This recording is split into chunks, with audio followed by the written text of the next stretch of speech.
Et salut la team, salut à toutes, salut à tous, bienvenue dans ce Multi News.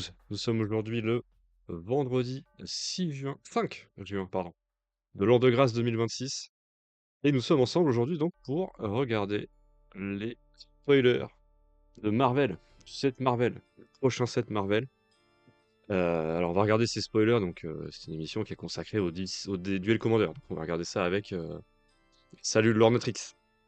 Avec le prisme Duel Commander, mais on va commenter un peu les cartes de manière générale, et puis voir un petit peu ce qui peut s'insérer dans la méta de ce fameux format.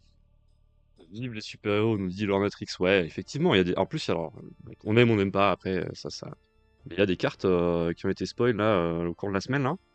Ils sont quand même vraiment solides, hein. Ils ont encore fait ça de façon à ce que le set plaise aux joueurs, je pense, en tout cas. Je pense que ce set va plaire. Donc, dans une première partie, on va regarder tout ça. Il y a en tout 134 cartes à se mettre sous la dent. Donc, il y a du matos. On va pas toutes les commenter, bien sûr, hein. Elles sont pas toutes intéressantes pour le duel commander, mais même pas toutes intéressantes tout court d'ailleurs. Mais quand même, il y a des choses à dire. Et puis, dans un deuxième temps, un petit peu comme d'habitude, hein, vous en avez l'habitude si vous regardez souvent ce stream, on s'attardera aussi sur la ligue de duel commander de la boutique Artefact qui, du coup, bat son plein. 3e session hier soir, nous étions 19 à nous bagarrer. Et voilà, il y a eu quelques petits rebondissements au classement, etc. Donc on va faire un petit peu le point aussi là-dessus. Dans un deuxième temps, on se regarder une des parties qui a été jouée aussi en stream hier soir. Et puis voilà, ça devrait nous amener jusqu'à l'heure du goûter, à peu près. Pour ensuite vaquer tranquillement à nos occupations du vendredi après-midi. Alors, sans plus attendre les amis, on va passer à une petite scène, tac, où on peut voir les cartes. Bang. Est-ce que je me mets à gauche ou je me mets à droite? Ah, je crois que c'est mieux à droite. Ok, on est bien là. Hop, ça on s'en fiche. Alors, les potes. Pas mal de choses là du coup, hein. Ah oui, si, j'ai pas dit dans le sommaire aussi. C'est vrai, pardon.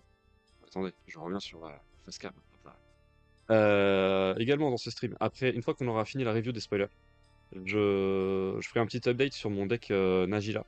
Je build avec vous, rappelez-vous, la semaine dernière, on a build Nagila qui a été déban tout récemment. Et peut-être je me rapproche un peu du micro, peut-être que je parle un peu loin. Et du coup, bah, le deck a déjà eu quelques... Attendez, hop là. Quelques évolutions. A connu quelques évolutions. Donc on regardera aussi un petit peu ça. On regardera un petit peu ensemble qu'est-ce que j'ai changé, qu'est-ce que je compte changer encore. Voilà. Voilà. Je suis complet sur ce que nous avons et qui nous attend en sommaire. Allez, on est parti. Première partie donc, les spoilers Marvel. Marvel super-héros. 134 cartes qui ont été reveal jusqu'à maintenant. Et donc, bah, on va parcourir un peu tout ça. Et on commence avec l'agent 13, Sharon Carter. Alors, comme d'hab, par contre, alors moi, ça me gêne un peu, mais il y a beaucoup de créatures légendaires. Genre, elles sont quasiment toutes légendaires. C'est un peu terrible en vrai, parce que bah, pour le construit, bof. Et en vrai, même en DC, c'est pas forcément fou. Bref, on va voir. Donc, une 3-2 pour 3. Est-ce que. Ah ouais. Whenever a creature you control attack alone, investigate. Ouais, ok. Quand une créature attaque toute seule, on crée un jeton clou. C'est quoi déjà? Clou, c'est indice. Un jeton indice. Bon, anecdotique. Ça n'existe pas, ça, en DC, je pense. Pour 1, on a une 2-1. Déjà, ça, c'est un peu plus inédit. Légendaire créature, Spy Hero, ok. Whenever Advent Maria heal becomes tapped, pay a teamwork cost. Put a +1/+1 on her and draw a card. Ouais, non, c'est beaucoup trop synergique avec le set. C'est peut-être une carte de limité et encore. Mais Teamwork Cost, je connais même pas la capa, mais donc c'est une capa qui est spécifique à Marvel. On passe. L'agent Phil Coulson. Pour 2, c'est une 2-2. Vigilance. On peut l'engager pour mettre un +1/+1 sur tous les héros qu'on contrôle. Ok. Ok. C'est pas une carte de DC, mais c'est pas mauvais pour le coup. Les stats sont pas trop nuls. Il y a un petit mot-clé qui est pas trop nul non plus, donc et une capa activée qui fait des petits trucs. Ça peut peut-être être un deck une carte de construit, ça, de standard peut-être, mais dans un deck héros, mais bon, pas non plus dingue. Surtout qu'elle prend pas son propre marqueur, donc bof. Ensuite, on a Avengers Assemble pour 5, un enchantement qui a le flash. Les héros qu'on contrôle gagnent plus 2. Au début de l'étape de fin, si un héros a attaqué ce tour-ci, ou qu'il y a un héros qui est rentré sur le champ de bataille, on pioche une carte, c'est pas du tout bien.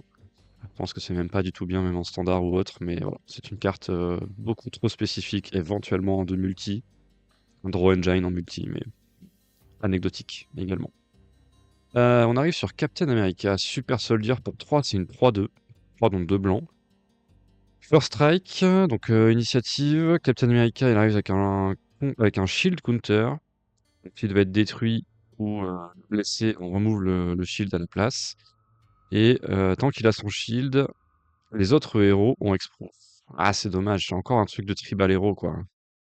Sinon, c'était une carte plutôt ok, hein. Pour 3-3-2 initiative, qui a le shield quand elle arrive, donc du coup, elle a une vie supplémentaire, on va dire. C'est dommage que son deuxième effet soit spécifique au héros. Après, en vrai, hormis cette ligne, c'est déjà une carte qui est pas trop mal, quoi. Straight, un peu forte, quoi. Mais bon, pareil, en DC, je sais pas trop. Je vois pas dans quoi ça peut rentrer. Mono blanc éventuellement, mais c'est même pas un ETB si fort que ça, donc Félia s'en fout un peu, je pense. Donc, non, pas pour du DC en tout cas. On a ensuite un autre Captain America, Wings of Freedom. Alors pour 3, c'est une 3-1. Il a vol, initiative et ward 1. Ok, les mots-clés intéressants donc. Quand il attaque, les autres héros qu'on contrôle gagnent plus X, X étant son endurance. Ouah, encore un truc tribal héros, hein. La thématique de ces premières cartes là, elle est pas du tout compatible avec du DC, je crois, hein. Sachant qu'on le sait, hein, les decks tribaux en DC sont vraiment pas terribles. Et donc là, on a que des cartes qui synergisent héros. Bon, on passe. Captain Marvel, Earth Protector pour 5, 3 et 2 blancs. On a un Human Key Hero, 5-4, Flash, Vol et Lien de vie. Là encore des gros mots-clés. Ok, ça c'est pas mal. Et Power Up, pour 7, on met un +1/+1 et un indestructible sur Captain Marvel. Ok. C'est un peu un steak. Le fait qu'elle ait le flash la rend jouable dans les decks un peu tempo. Ang ou Aragorn peut-être peuvent intégrer cette carte, mais 5, c'est un peu le bout du monde en duel, hein. Donc je sais pas trop. Je crois que c'est quand même un peu trop cher. Mais après, les stats sont là quand même, hein. Vol, lien de vie, c'est sympa, ça peut passer assez facilement. Il n'y a pas grand-chose qui le bloque en DC pour le coup. On peut faire un différentiel de points de vie. Je sais pas, peut-être. Encore une fois, j'ai du mal à voir quel deck actuel pourrait la jouer. C'est clairement pas une CZ. Ok, passons. Captain Marvel Spaceborne pour 5, une 4-4 vol vigilance. Celle-là, c'est une Unco, donc elle devrait être un peu moins forte quand même. Quand un opponent a joué un spell ce tour-ci, on peut la jouer comme si elle avait le flash. Ouais, ok, mais bon, ça coûte 5, quoi. Donc, pareil, même remarque, les mots-clés sont ok. Ils sont même un peu moins bons, mais bon, c'est normal, c'est une Unco. Donc je passe aussi, hein. Colin Wig, Street Samurai. À chaque fois alors une 2-2 pour 2, à chaque fois chaque fois qu'on caste un spell qui la target une créature qu'on contrôle, on met un +1/+1 sur Calling, Scry 1. Ok, ça c'est dans des stratégies très spécifiques, elle est encore légendaire. C'est une Unco, bon, je passe également. Invisible Woman sous Storm pour 5, une 2-5 lien de vie. Quand on met un ou plusieurs +1/+1 sur un héros qu'on contrôle, on crée un 0-4 wall. Ouais, défendeur, ouais, non, ça c'est pas du tout bien. Salut Fellow. Salut Fellow33. Bienvenue dans ce stream. On arrive sur Jennifer Walters. Salut Lornatrix, à bientôt. Salut, salut. Jennifer Walters pour 2, une 2-3. Ok, stat intéressante. Les opponents ne peuvent pas jouer de spell pendant notre tour. Ouais, ça c'est une bonne ligne de texte. Et pour 6, on la transforme en sorcerie. Ouais, 6, c'est une 6-6. Portée trample. Et on peut toujours pas caster spell pendant son tour. Et quand ça. You may damage to any target. Waouh! Quand elle reçoit des dommages, on peut rediriger. Ça ne peut pas les rediriger, on peut en donner autant à any target. Ah, c'est un truc un peu rouge, ça, c'est fou comme kappa. J'arrive sur Jennifer. Bah, j'avoue que Jennifer, pour le coup, c'est un peu la première carte. Ah, ça lag un peu. Ça lag un peu à quel niveau? Niveau son, niveau image, les deux? Peut-être que c'est la co. Ok.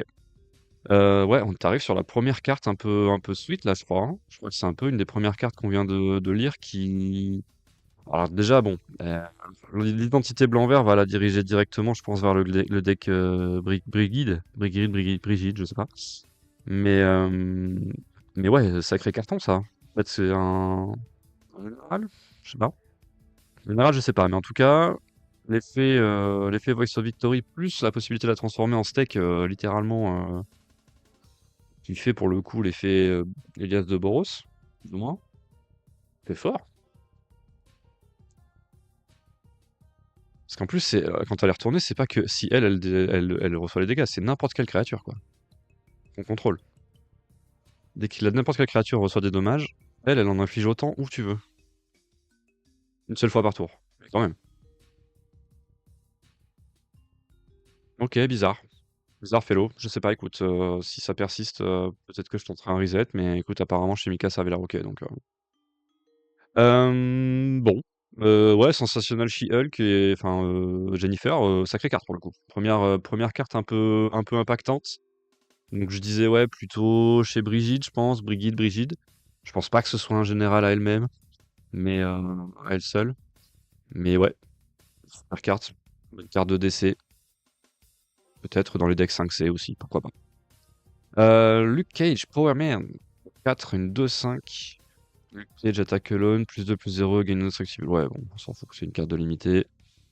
On a la Mind Stone, donc c'est le cycle des pierres d'infinité. Pour 2, un Arthos qui fait du blanc, qui est indestructible et qui peut, donc, en étant harness. Au début de l'étape de fin, on exile ouais, on blink un truc. Ouais, c'est ça, on blink un truc en instant. Non, tu peux pas la retourner en instant, Jennifer. Jennifer, c'est que en sorcerie. Salut Cyborg. Merci pour ton retour. Cyborg Forever. Merci pour ton retour en tout cas. Ouais, Mindstone, du coup, je crois que la. Alors, c'est laquelle stone déjà, la noire? J'ai oublié. En tout cas, la stone noire, elle est pas du tout jouée en DC. Je vois pas pourquoi la blanche le serait. Après, ça fait un effet blink si tu l'harness, mais bon, harness en DC, ça paraît loin, hein. Donc, si tu l'engages. Donc, je sais pas, je crois que Mindstone, on s'en fiche un peu. On peut une carte de multi, peut-être jouer en construit, dans les deck ramp. Mais bon, les deck ramp qui jouent du blanc, je crois pas. Monica Rambeau, une MDFC pour 3, une 3/3, ok. Vol Prouesse, ok. Et pour 6, non 5 pardon, 2, un rouge et 2 blancs, on la transforme en quoi du coup? En Photon Living Light, une 4/4, Vol Exprove Prouesse, ok. Whenever you cast a creature spell, +1/+1/+1 on each other creature you control. Ça c'est une sacrée carte de Boros ça, quand même. La capacité à se retourner est quand même puissante, hein. C'est pas mal Monica Rambeau, non? Dans un deck Yoshimaru peut-être. Après, Yoshimaru veut pas tant d'effets de sort non créature, donc prouesse va peut-être pas être très utile. C'est une bonne 3/3 légendaire quand même, hein. Pour 3. Un bon drop 3 qui a un mana sync à la fin si jamais on sait plus quoi faire. La phase B est quand même assez puissante. Ok. Bon après, j'avoue qu'à part Yoshimaru, je vois pas trop dans quel deck ça pourrait être intégré ça, mais bon. Murdoch's Crusade, ouais, c'est un rituel à 2 qui fait Teamwork 4. Ouais, Teamwork, c'est une mécanique de limiter, clairement. Street Justice, exile target creature with toughness 4 or greater, ok. Et si tu fais Teamwork, tu peux utiliser les deux, ok. Illegal Justice, c'est exile target enchantement avec. Non, c'est pas une carte de DC, ça, je pense. C'est un sorcery déjà, donc c'est une interaction en sorcery, on n'en veut pas. Nick Fury, l'agent de Shield, pour 1, une 2/1, qui a power up donc les 5 couleurs. Et donc les 5 couleurs, on peut mettre 2 marqueurs +1/+1 sur Nick Fury. On regarde le top 7 et on met un héros équipement au véhicule parmi ces cartes sur le champ de bataille. Si c'est une carte double face, on peut la transformer et on met le reste en dessous de la bibliothèque en random. Bon, je crois que pour cette capa là, on s'en fiche un peu, mais Nick Fury en DC, ça va être intéressant. Ouais, il fait beaucoup parler, t'as raison. T'as raison, Mika. Ça va être intéressant tout simplement parce qu'il a 5 couleurs. Il a 5 couleurs, c'est un drop 1 qui ne coûte qu'une seule couleur pour le coup. Donc la soupe un peu good stuff, on la connaît en DC, il y a toujours des decks qui existent. Plus ou moins forts. Moi j'ai tendance à penser qu'actuellement ils ont pas trop le droit d'exister à cause du Spider-Man qui joue les deux mages et qui les a assez facilement. Grâce au fetch, enfin au tuto de mage. Mais à surveiller cette créature quand même, hein. Ça peut être un des futurs généraux du format. Et de 1 pour 1, c'est déjà pas si mal en soi. Ça assure son drop 1, du coup tout le reste du temps on peut commencer à contrôler, etc. Jouer bleu et jouer gestion, tu vois, Esper un peu, Esper Splash, un peu comme le faisait un certain Ezio bien sûr. Pourquoi pas? Nick Fury, attention. Ensuite on a Origin of the Avengers. Pour 2, c'est une saga, Scry 2 en chapitre 1. On peut mettre un héros créature avec une valeur de 3 ou moins sur le champ de bataille. Et si on le fait, on pioche en deuxième chapitre et on met un plus un sur toutes les créatures qu'on contrôle. Ah, alors, c'est pas une carte de duel puisqu'il y a encore une synergie héros et que, bah, voilà, il n'y a pas de héros en duel, hein. En tout cas, pas actuellement. Donc je passe. Patriot Shield Wielder pour 2, une 2/2. 2, je l'engage. Une autre créature qu'on contrôle gagne +2/+0 Exprove. C'est un peu cher comme effet. C'est un peu cher comme effet, ça protège une bête, mais ça coûte 2, faut engager donc il le fait pas tout de suite. C'est un mauvais bodyguard quoi. Pas grand chose de plus à dire. Political Triomphe, un enchantement plan, ok. Quand il arrive, on scry 1. Ah non, quand une créature qu'on contrôle arrive, on scry 1 et on met en plan compteur sur cet enchantement. Et quand le quatrième est mis sur l'enchantement, on le sacrifie, on pioche une carte et on met en +1/+1 sur toutes les créatures qu'on contrôle. Ouais, j'ai du mal à voir dans quel type de stratégie ça pourrait rentrer ça en DC. C'est un sort à 1 qui fait rien sur le board, qui n'interagit pas. Et la value, il le fait qu'au bout de la quatrième bête qu'on pose. Donc c'est pas pour nous. En limité peut-être. Quake, Agent of Shield, pour 3 une 3/3, Seismic Takedown, whenever you cast a non-creature spell, tap target creature or land. Ok, quand on joue un sort de créature, on engage une créature ou un terrain, ça peut être chez l'adversaire. Bon, c'est pas non plus une créature de duel commander. Les stats sont pas assez bonnes, le coût de mana est trop élevé. Sentry Golden Guardian. Pour 4, une 5/5. Ok, vigilance, vol, indestructible. Oh, là, il commence à y avoir un peu de mots-clés là par contre. Quand il arrive, ouais, target opponent, Face the Void, une créature légendaire 5/5. Avec vol indestructible et attaque tous les combats si possible. Ah bah du coup non. Non, non, on veut jamais donner un 5/5 indestructible à l'adversaire. Même s'il il se fait bloc par Sentry Golden Guardian, mais non, non, on veut pas. On veut pas du tout. On peut tout dangereux, je pense. Donner un body comme ça à l'adversaire, c'est se donner le bâton. Super Soldier Serum pour 2, une aura. Ah, déjà les auras, bon bof, mais bref. La créature gagne +2/+2, First Strike, Vigilance, et elle est un soldat légendaire en plus de ses autres types. Ok. Et quand elle attaque ou bloque, on lui attache n'importe quel nombre d'équipements. Ouais, bon alors, il y a jamais eu de deck équipement en DC, je pense que c'est pas près d'arriver.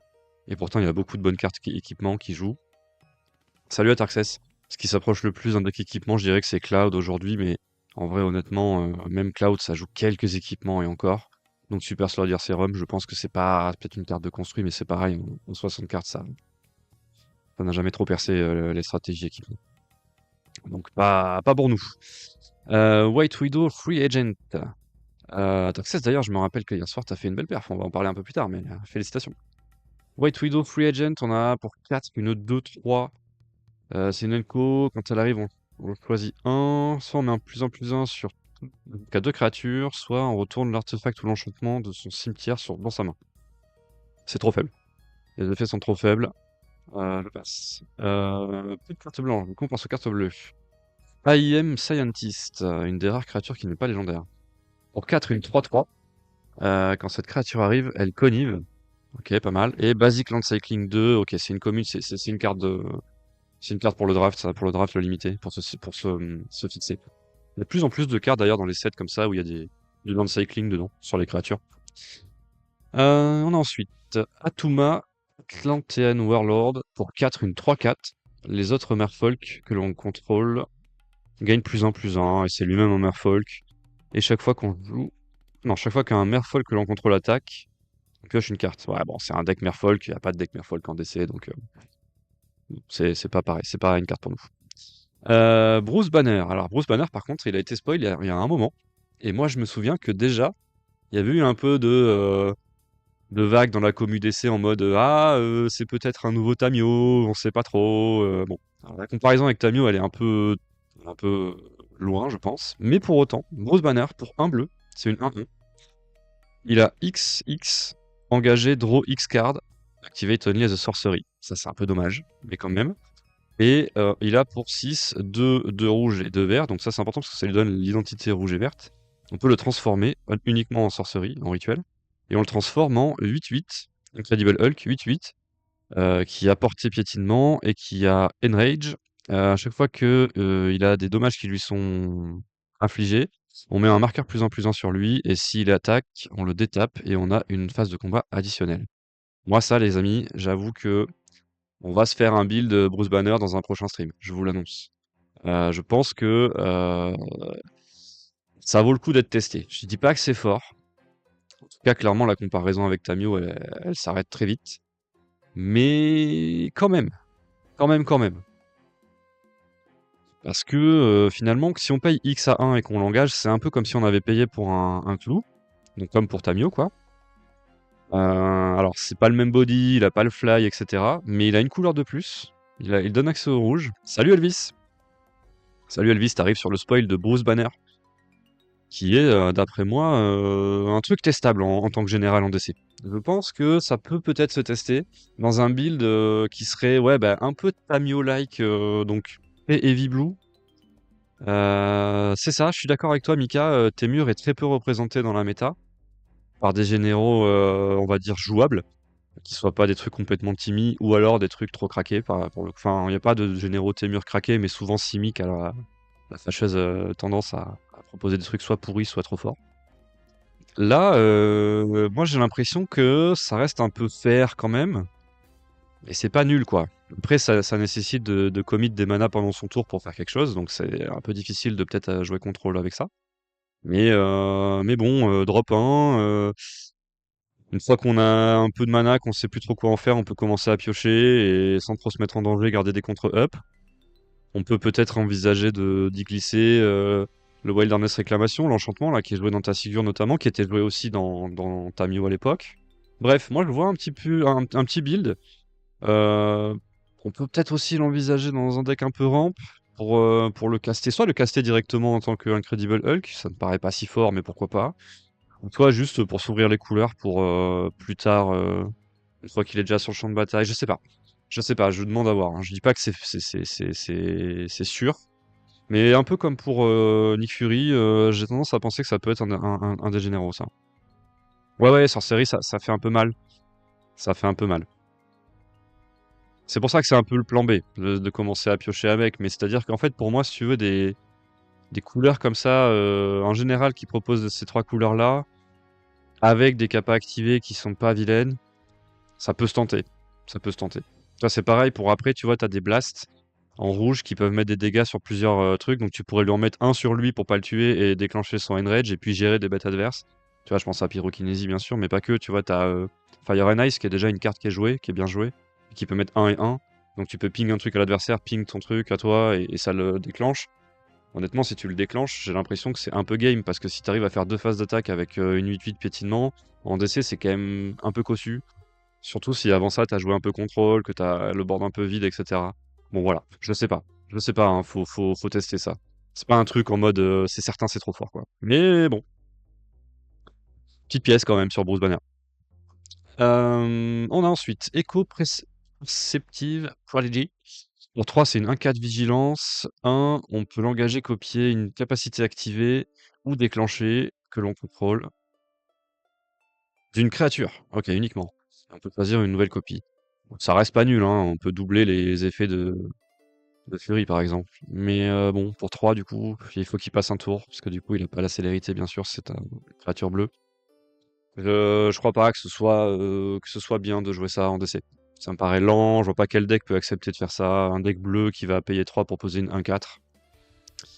Je vois pas. Ensuite, Falcon, Winged Wonder pour 5, une 3-4, vol. Quand il arrive, on crée un légendaire 1-1 bleu Bird Scout avec, quand il attaque, surveille 1. Ok, c'est nul. Enfin, carte de limité peut-être. Falcon Wings Harness pour 2. Oui, pour le coup, en limité, c'est fort, je pense. Pour 2, c'est un équipement. Ouais, bon, équipement, du coup. Quand il arrive, on l'attache directement, ce qui est pas trop nul. Et la créature équipée gagne +1/+1, vol et ward 1. Ok, ça met des bons mots-clés quand même, hein. Et on peut l'équiper pour 3. Ok, voilà, il n'y a pas de stratégie actuelle de DC qui veulent ça, parce qu'en bleu, il n'y a pas de deck bleu qui joue des créatures. Mais par contre, la carte elle-même est pas nulle, hein. Ça donne des sacrés mots-clés, hein. Iron Lad, Diverging Destiny. Pour 3, c'est une 2-2, vol vigilance. On peut regarder la carte au-dessus de la bibliothèque à n'importe quel moment, et on peut l'engager pour révéler la carte du dessus de la bibliothèque, et si c'est un artefact, on pioche. Bon, c'est nul. Kang the Conqueror, pour 4, 4-5, vol. Ok, bonne stat. Power up pour 8, voilà. On met un +1/+1 sur Kang, et on prend un tour supplémentaire. Et pendant ce tour, la power up habilité ne peut pas être activée. Ok, c'est nul. Je sais pas à quoi sert cette bête. Je sais pas quel deck va faire ça, jamais. Mais bon, bref. Leader Super Genius pour 4, une 1-3. Ouais. Quand une créature qu'on contrôle connive, à la place, on pioche une carte. Et ensuite, on connive. Ouah. Si seulement Raffine était légal. Bon, ça coûte quand même 4, hein, donc je pense pas que ça serait joué, mais... au début du combat, target créature connive. Ok, bon. Deck tribal connive, on va dire. Bon, c'est pas pour du DC, mais...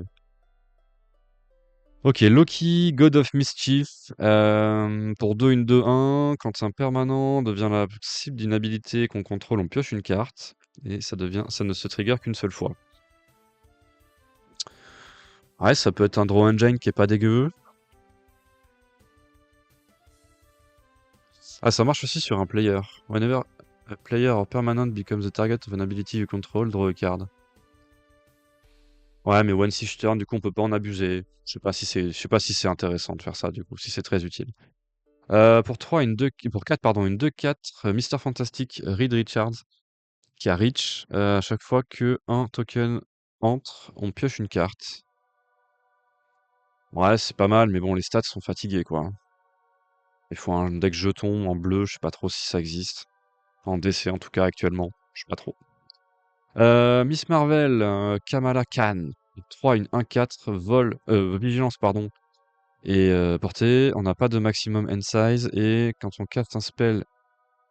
non, you cast spells that target ces créatures du contrôle, target une créature qu'on contrôle, on pioche une carte, et voilà, jusqu'à la fin du tour, elle gagne le pouvoir... Non. Base power is equal to the number of cards in your hand. Ouais, donc sa force devient égale au nombre de cartes dans sa main. Bon. 3, une 1-4, non, c'est pas du DC. Multiversal Incursion pour 7. Waouh. Mythique, for each non-token creature you control, create tokens. Non, ça c'est pour les decks jetons, c'est une carte de multi ça. Namor the Submariner pour 3, une étoile 4, vol. Namor is equal to the number of Merfolk you control, ok. Deck tribal Merfolk, ok. Quand on caste un non-créature spell avec un ou plus de mana symbole, de bleu mana symbole, dans son coup de mana, on crée un jeton 1-1 bleu Merfolk créature. C'est peut-être un général mono bleu. Et du coup, avec plein de contres, on fait à chaque fois qu'on fait des contres, on fait de la value et en créant un 1-1 et en augmentant sa force. Zatmeni, oublie pas. Alors attends, Zatmeni. Tu me dis Zatmeni pour quelle carte, Hans? Et salut d'ailleurs. T'étais sur la carte sur Namor? Oui, sur Namor, putain, c'est moi qui sais plus lire. Ouais. Ouais, du coup, ouais, ouais, je vois. Du coup, effectivement, sur Counterspell, par exemple, tu fais 2 1-1. C'est peut-être pas nul, ça. Ouais, Force of Negation aussi, en effet. Alors, le problème, c'est qu'on va le jouer tour 5, quoi. On va le jouer tour 5 avec un contre-up. Faire de la value ou quoi, déjà pour le protéger, pour le résoudre. Non, ça a pas l'air nul, je suis d'accord. Namor, en vrai, attention, hein. Les trucs qui cassent des. En fait, les trucs qui créent des bodies, qui créent des jetons, juste en castant des spells. On le voit avec le Fire Nation Occupation, hein. C'est vraiment pas nul, hein. Après, de là à faire un général mono bleu, je sais pas. Bon. Mais pareil, Namor, je crois que on peut le mettre dans les maybe, hein. Dans les cartes maybe. Par contre, du coup, on est d'accord que ouais, c'est une carte c'est un général, quoi. C'est une CZ. C'est pas autre chose, hein. Mais ouais, méfiance. Méfiance parce que charme de l'archimage, bam. Trois jetons d'un coup comme ça. Ouais, je sais pas, pas mal, pas mal. En vrai, pas mal. J'allais dire, il lui manque de l'évasion, mais non. Flying. Ah, ouais, ça fait des trucs, hein. Ok, ok, intéressant. Pim Particles. Pour un bleu, on a un sorcery qui dit target creature gagne vigilance until end of turn et can't be blocked this turn, draw a card. Ok, un cantrip qui donne un bloquable à une bête. Une co. Ce sera pas forcément joué en DC, ça, mais bonne carte de Magic. Rewrite History pour 3 enchantement plan. Quand une ou plusieurs créatures you control becomes tapped, draw a card, then discard a card. Et on met un enchantement. Quand le quatrième est mis, un marqueur.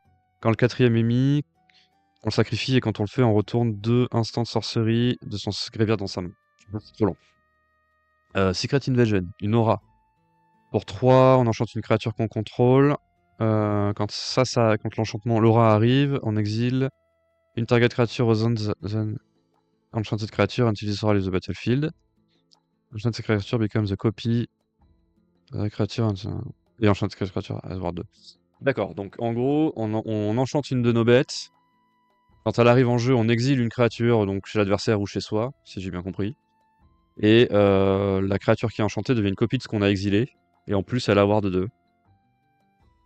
C'est un bon anti-bête, mais ça nécessite d'avoir déjà une créature sur le champ de bataille. Donc c'est un peu chiant.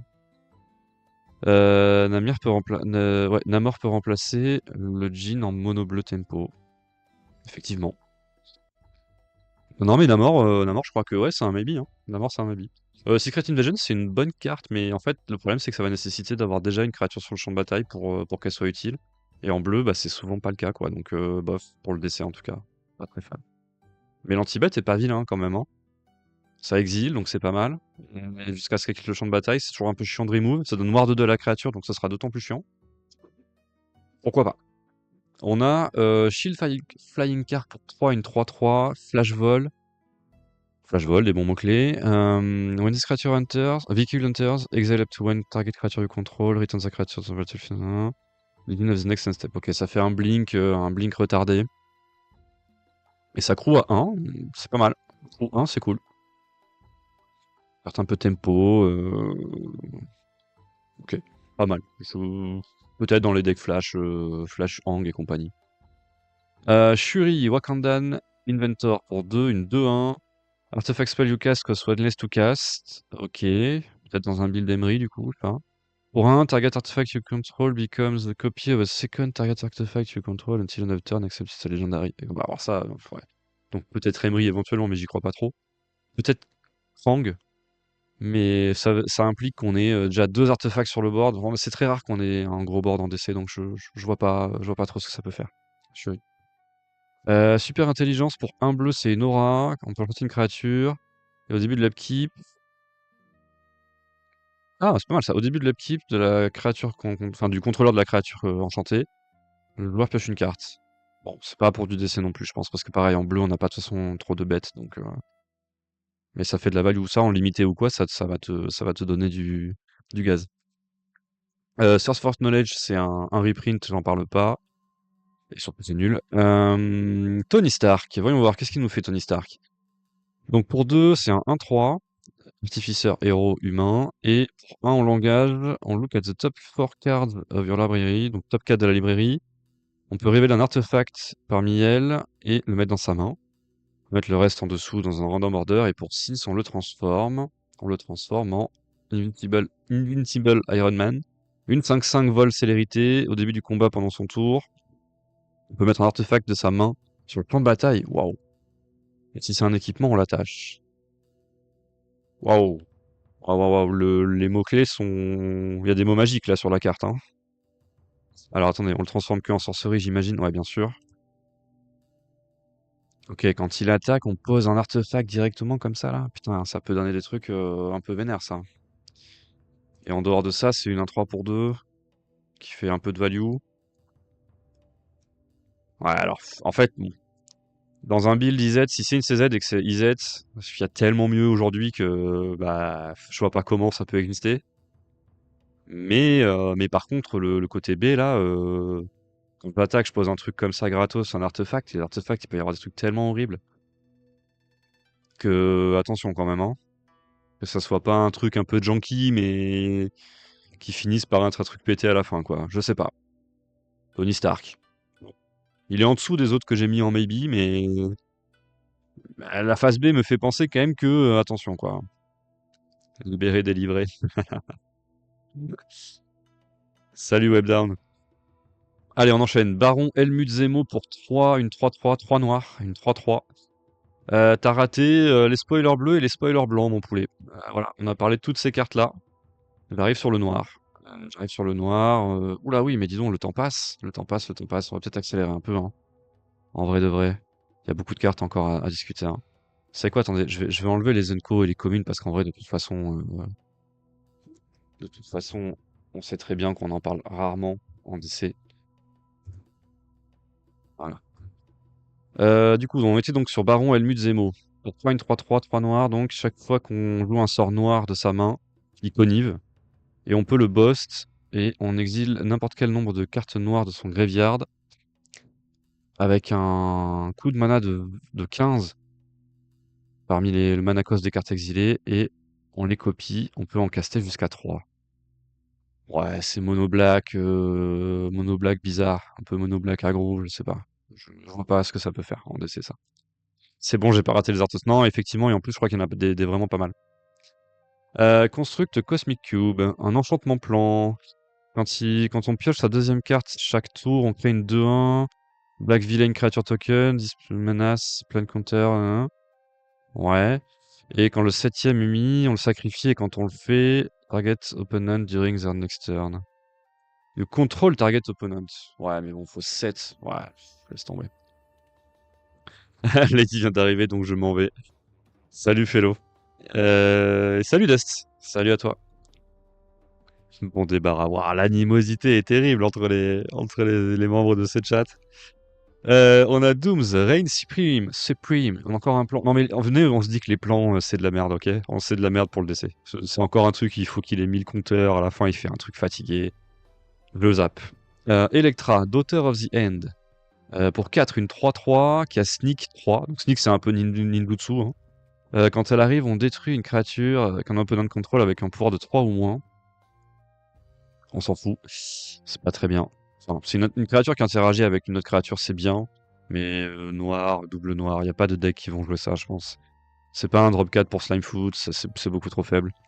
Oui, Chupacabra, ouais, mais bon, Chupacabra, c'est juste meilleur en fait. Tu peux détruire une créature sans restriction, alors que elle, si. Alors elle a le sneak, mais bon, ouais. Non, j'aime pas. Le Super Skrull pour 4, c'est une 4-5, il y a 3 noirs dedans, mais il a toutes les identités de couleurs puisqu'il a des capacités activées un peu comme un Kenrit. Il a le vol. Pour 2 et 1 blanc, il peut faire un Wall Colorless 0-4 avec défenseur. Pour 3 et un vert, il peut gagner plus 4 jusqu'à la fin du tour. Pour 4 et un rouge, il deal 4 damage à une créature. Et pour 5 et un bleu, on pioche 4. Waouh! Ah, et ça, c'est peut-être un général 5C, ça aussi, hein, pour le coup, hein. Un général 5C qui joue en mono black un peu et avec du splash de chaque couleur pour faire ses effets, je sais pas. Le body est intéressant, hein. 4-5 vol pour 4 avec toutes ses capas activées, ça peut être un petit général un peu pas mal peut-être. Le Thunderbolt Conspiracy pour 4 avec le flash, c'est un enchantement. Quand une créature que un vilain contrôle... Non, à chaque fois qu'un vilain qu'on contrôle meurt, on le renvoie sur le champ de bataille sous son contrôle avec un compteur finalité. Ok, c'est nul, c'est un truc tribal vilain, on peut pas avoir ce genre de restriction. Avengers Disassembled pour 3. Un sorcerie, on peut choisir un ou les deux. Soit ça donne 3 dommages à toutes les créatures, donc ça fait une espèce de vrasse, soit on détruit le terrain contre que le terrain ciblé, même les basiques, hein. Son contrôleur peut aller chercher un terrain de base, le mettre engagé sur le champ de bataille et mélanger. Ok, la destruction de land en DC, c'est pas forcément trop nul parce qu'il y a plein de landes utilitaires, donc pourquoi pas. Ça fait vrasse aussi, peut-être. Peut-être pour Mono-Red, peut-être. Mono-Red qui ferait en plus du coup de la hate de Chasm ou quoi, je sais pas. Peut-être, en vrai, pourquoi pas, hein. Bon, Mono-Red n'existe plus vraiment, mais ça peut être une carte de DC. Pas mal de cartes, tu as coupé en deux. Oui, j'ai enlevé les Unco et on va faire les mythiques après. Bah sinon ça fait trop long en fait. Il est déjà 47 et je suis qu'à la moitié là, même pas. L'idée c'est quand même pas de passer tout le stream à faire ça. La semaine prochaine, il y aura toutes les cartes normalement. Je ferai un stream où je prendrai que les cartes que je souligner. Là, je fais la review un peu de toutes les cartes, mais sinon c'est trop long. Passer carte par carte, c'est même avec les communes, les Unco, c'est trop long. Et en vrai, de toute façon, on le sait, à part quelques Unco qui percent en DC, vraiment c'est très rare. C'est souvent que des rares ou des mythiques. Fin Fang Foom. Pour 4, une 3-5 vol. Quand on caste un instant de sorcery spell, l'artefact ou le terrain que l'on. Whenever you cast an instant sorcery spell qui target un artefact ou un terrain, on copie ce spell et on peut choisir une nouvelle target pour la copie et on met 2 cartes compteur plus un dessus. Oh, c'est très corner de cibler un artefact ou un terrain. C'est très très corner, hein. Je crois pas que ce soit très bien ça. Okai, pour 2 c'est une 2-2, first strike reach. Ok, quand il devient engagé, on peut payer 1 jusqu'à 3 fois, et si on le fait, on choisit autant de fois les effets. Donc on peut faire net target creature can block this turn. Ok, Okai deals 2 damage to target player, ok. Discard the cards and draw a card. Ok. Un peu cher, mais il faut qu'on trouve le moyen de l'engager, je pense, sans qu'il attaque. Pour profiter de ses effets. Mais je pense pas que ce soit une carte de décès. Les effets me paraissent trop faibles. Quicksilver, Brash Blur. Ah oui, lui, il a été spoilé aussi il y a très longtemps. Il peut être posé dans la main si on l'a dans la main de départ, en play-game action. C'est une haste 1-1 qui a power up pour 5. On met un +1/+1 et un double strike counter dessus. Petit menacing pour la fin. C'est une 1-1 qui va mettre des points au tout début. Alors ça peut pas être du coup la CZ puisque bah, il est pas dans la main de départ, donc c'est un peu de la merde. À part ça, je crois que ça n'existe pas en DC ça. Parce qu'on n'a pas non plus trop envie de le piocher, en vrai, une 1-1 ace pour 1. Bref, bon bref. Encore une fois, Mono Red n'existe plus vraiment, donc sinon ça aurait été une carte de Mono Red, j'imagine. Scarlet Witch pour 3, une 2-3. Les sorceries instantes qu'on caste avec une valeur de mana de 4 ou plus coste X de moins, X étant son pouvoir. Enfin, son power, sa force. Ah, c'est Mono Red. C'est Mono Red, c'est pas ouf. C'est pas ouf. Le body est pas inintéressant, mais pour 3, une 2-3 comme ça, c'est légendaire. Je sais pas trop dans quoi ça peut rentrer, ça. Je pense dans pas grand-chose, en vrai. Ensuite, on a Molman, Moloid Master pour 3, une 1-1. On peut jouer les terrains du graveyard. Ok. Landfall, chaque fois qu'un terrain arrive sur le champ de bataille, on crée une 1-1 mignon. Appelé Moloid. Et chaque fois qu'une créature attaque, on meule une carte. Ouais, est-ce que ça rentre dans l'Umra? Le deck Lumra? Je veux les landes du graveyard. En fait, je sais pas, l'Umra, ça joue Ramunap ou pas? Parce que c'est moins fort que Ramunap, je crois. Juste Ramunap est plus fort que ça.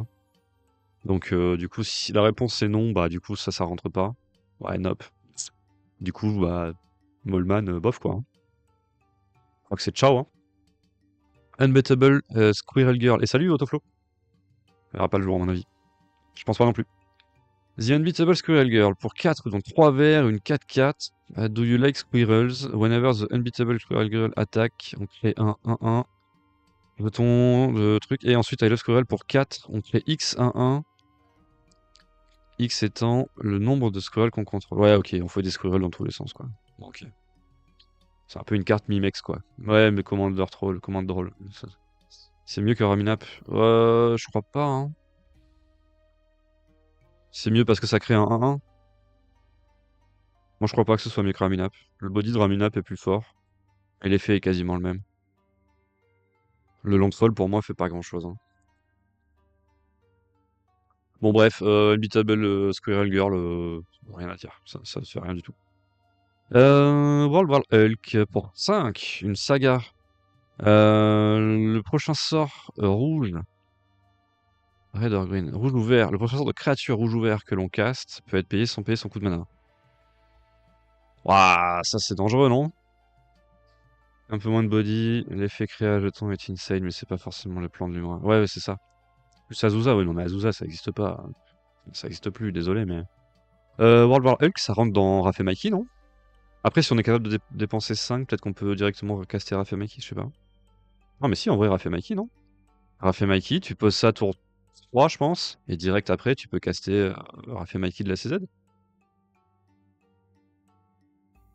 Et ensuite, chapitre 2, tu mets 3 marqueurs. Mais de toute façon, tu t'en c'est dans Raph et Mikey, on s'en fout du chapitre 2. Non, je sais pas, World War Hulk, Mika, si t'es encore là, c'est toi qui as joué le deck, est-ce que c'est pas une carte de Raph et Mikey, ça? Je crois, hein. Ensuite, on a Absorbing Man pour 3 en simic. C'est une 4 vigilance. Faut voir la carte jouée. Laquelle, Webdown? Ballman ou World War Hulk? Parce que World War Hulk, je suis à peu près sûr de moi, hein. Je pense que Standard Raph et Mikey, ça t'accélère de fou ta sortie en fait. Vu que tu es capable de dépenser 5 mana assez vite dans la game, du coup tu fais 5 mana saga au lieu de faire 7 Raph et Mikey, tu sais, tu gagnes un tour ou quoi, je sais pas. L'Absorbing Man, du coup, c'est une vigilance au début de la main phase jusqu'à son prochain tour.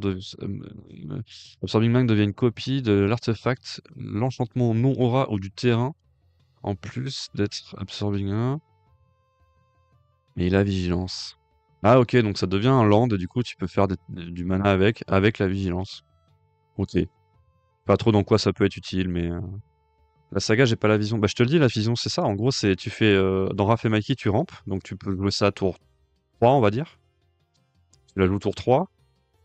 Le premier chapitre, c'est que tu peux jouer ton prochain sort de créature rouge ou vert sans payer son coup de mana. Donc si t'as Raph et Mikey en CZ, bah du coup tu joues Raph et Mikey, t'attaques avec Raph et Mikey, t'as gagné. Voilà. Bon après, voilà, hein, je sais pas avec quelle consistance tu peux faire World War Hulk tour 3, mais bon, même tour 4 en vrai ça reste ok, tu vois. On a Ares God of War pour 3, 3 en Rakdos, God Warrior Villain. Il attaque à tous les tours si possible. Quand une créature attaque que l'on contrôle meurt, on retourne on retourne cette créature dans sa main. Dans la main de son propriétaire. Ok. Donc nos créatures meurent jamais vraiment. Ça peut être pas mal pour des créatures célérité ou qui ont dash ou trucs comme ça. Ouais, dingo. Bah ouais, quand même, hein. Je pense que World War Hulk, ça rentre dans Raph et Mikey, quoi. Après, est-ce que Raph et Mikey est un deck de la méta? Ça, c'est une autre histoire, mais. Hein. Une autre saga, tiens. Armor Wars pour 4, 2 en IZ. 2 et IZ. Ensuite, chapitre 1. On peut piocher une carte pour chaque artefact qu'on contrôle. Si on le fait, chaque adversaire pioche une carte. Voilà. Les sorts d'artefacts coûtent 1 de moins. Ouais, ce tour-ci. Et ça deal X damage, X étant la plus grosse mana value des artefacts qu'on contrôle. Non, c'est nul. Ça met 1000 ans à faire quelque chose. C'est complètement nul. Pour le test ninja, en effet. Ouais, ouais, Armor Wars, c'est pourri. Daredevil, Man Without Fear. Pour 4 en Boros, c'est une 3-4 vigilance et célérité. On peut regarder le top de sa carte à tout moment, et quand on attaque, on peut exiler la top carte de sa librairie. Si c'est un héros, il gagne +2/+1, et on peut la jouer. Ouais. Encore un truc héros, je pense que c'est pour du standard ça. C'est une bonne carte par contre, mais de standard, mais enfin je pense. Mais en DC c'est nul. Peut-être Yoshimaru, drop 4 Yoshimaru. En mode fin de curve, c'est une célérité.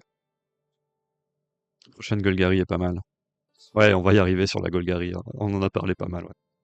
The Kingpin of Crime pour 3 en Hearts Up cette fois-ci. On a une créature 1/5 qui a l'extorsion. Pas mal.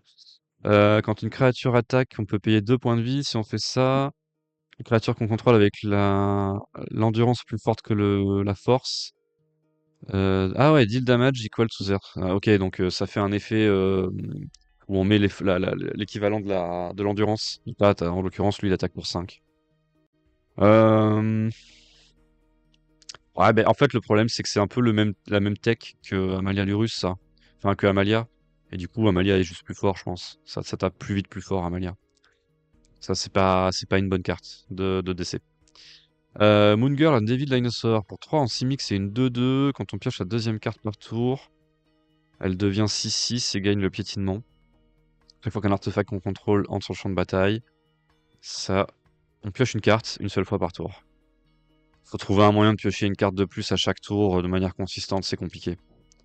Je trouve ça compliqué, sinon c'est pas très bien. Si on trouve un engine qui permet par exemple, draw discard ou trucs comme ça. Un T'Challa et un Lady Wasp. Alors, T'Challa, on n'y est pas encore arrivé, et Lady Wasp non plus. Lady Wasp? C'est quoi Lady Wasp? Ou alors, je l'ai pas. C'est une Enco, peut-être? Euh... Et salut, Final Samurai. Ruinous Wrecking Crew. Pour Rakdos et X, c'est une 2-2. Quand il arrive, avec X marqueur +1/+1. Ok. On peut choisir up to X. On peut choisir de discard et piocher. On peut choisir de faire perdre 2 points de vie à un adversaire. On peut détruire un jeton. Et on peut faire sacrifier une créature de son choix à l'adversaire. Chaque adversaire. Le bébé Tishaba. Ah oui, oui, Tishana. Ok. Je crois que c'était une Enco, ouais. Euh, je vais la regarder juste après. Lady Wasp en 2099. Ah, donc il y a une carte qui rentrerait dans le 2099, donc. Dans le Spider-Man. On va en parler, du coup.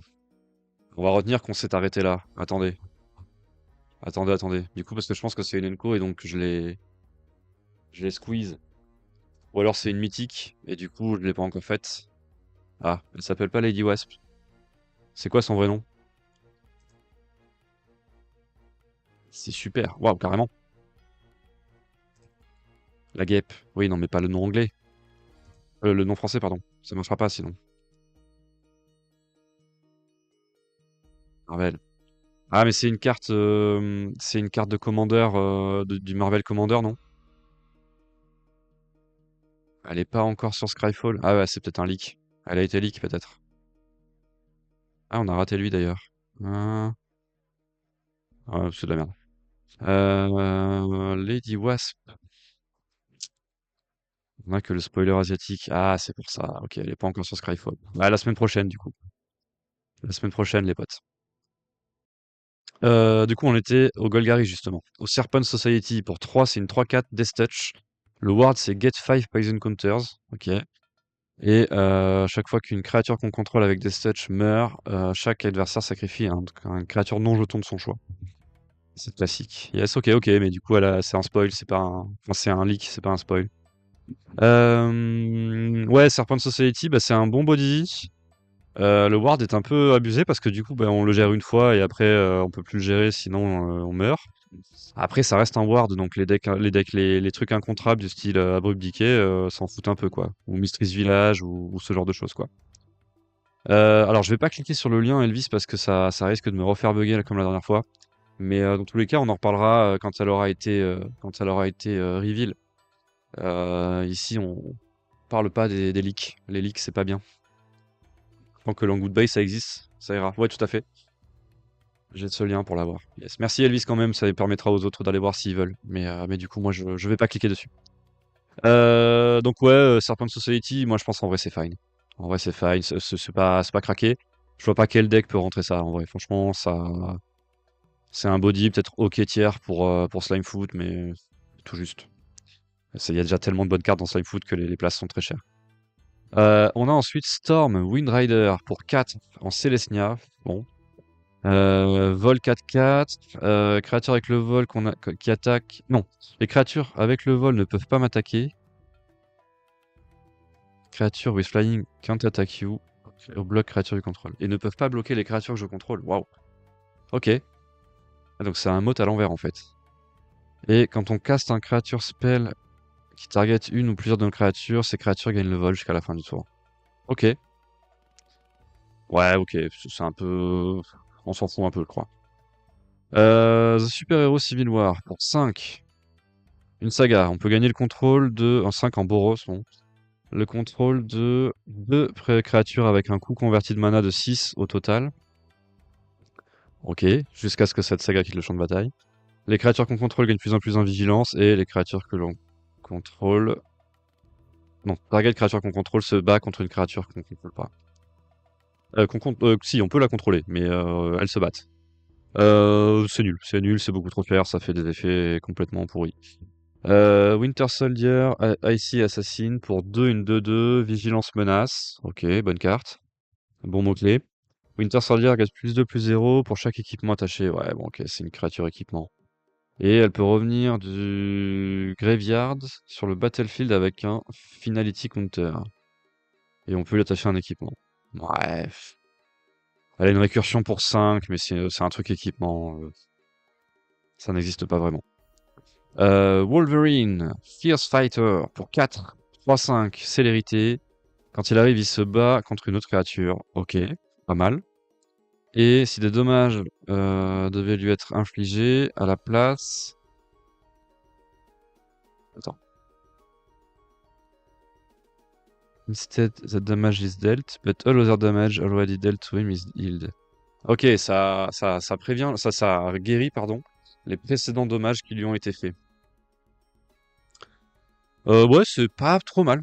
Le texte est un peu affreux, ouais. Mais c'est pas trop nul pour le coup. Ça veut dire il peut arriver, se fight contre un truc, et du coup, si jamais il attaque et qu'il est bloqué par un autre truc, les blessures du fight vont être heal.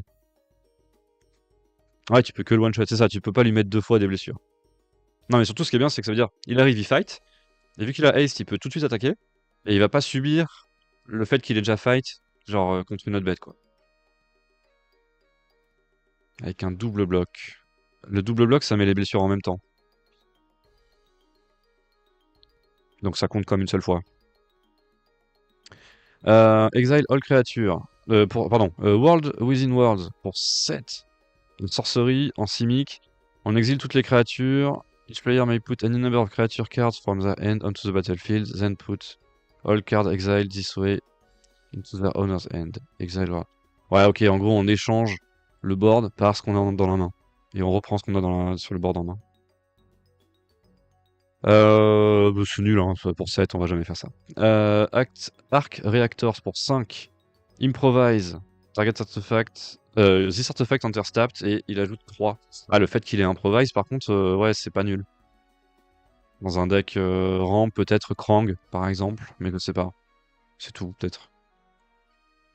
Peut-être Lady? Tu veux ça, toi? Tu t'en fous, non, je crois. Ouais, tu t'en fous. Hein. Captain America's Shield pour 2. Indestructible. Ouais, je pense aussi. Indestructible. Créature gagne +0/+8 et à vigilance. Ok, l'équipe est à 2. Quand elle attaque, on engage une créature défenseur que le défenseur contrôle. C'est un bon équipement, mais l'équipement c'est jamais joué, je crois. Peut-être que dans Cloud il va vouloir ça, mais je sais même pas, parce qu'en fait on préfère que Cloud y meure pour le recaster. Dans les créatures qui sont jouées dans Cloud, il y en a une qu'on veut rendre 0/8 vigilance, enfin lui donner +0/+8 vigilance? Je sais pas. Ça m'a pas l'air très bien. Et on a ensuite The Vision. Flying Vigilance pour 4, c'est une 2-5. À chaque fois qu'on casse un non-créature spell, on peut choisir un qui n'a pas été choisi ce tour-ci. Soit il gagne double strike, soit il gagne indestructible, soit on pioche une carte. Ah, le pioche une carte pour chaque non-créature spell, c'est pas mal. C'est pas mal, c'est pas mal. Vol Vigilance, c'est un bon body. Ouais, dans Lady, ça te fait un body, c'est vrai que c'est pas dégueu. Ok, ok. En plus, Lady, elle caste. C'est ça, hein. Tu l'actives et tu castes ensuite le sort. Donc tu castes un sort non-créature puisque c'est un artefact, ça trigger, bam. Ok. On a ensuite le cycle de land qui arrive d'étape si on contrôle un basique et qui fait de l'incolore. D'ailleurs, je dis le cycle, mais c'est nouveau, ça n'existait pas avant. Et qui arrive d'étape si on contrôle un basic land, n'importe lequel. Donc ouais, c'est des bons lands ça. Hein. C'est des bons lands qui vont coter un peu, je pense. Ça va être jouant d'essai ça. Hein. C'est des très bons dual lands. Ils font de l'incolore et puis sinon ils font... Donc c'est les couleurs ennemies. Ouais, c'est bien. Hein. Ouais, ça fait la couleur quand ça arrive. Ça arrive toujours d'étape.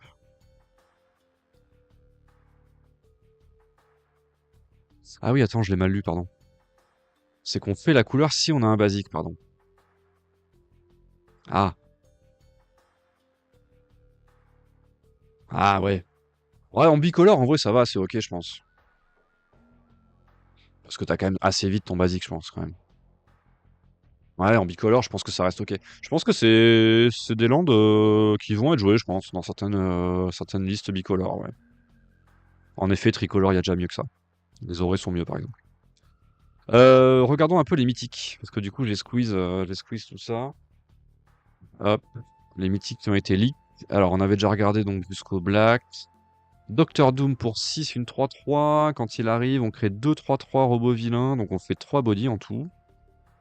Docteur Doombot, ouais, ok. Et à chaque fois qu'on contrôle un artefact ou un plan, Docteur Doom a indestructible, ok. C'est ça. Et au début de l'end step, on pioche une carte, on perd 1. Putain, c'est un steak.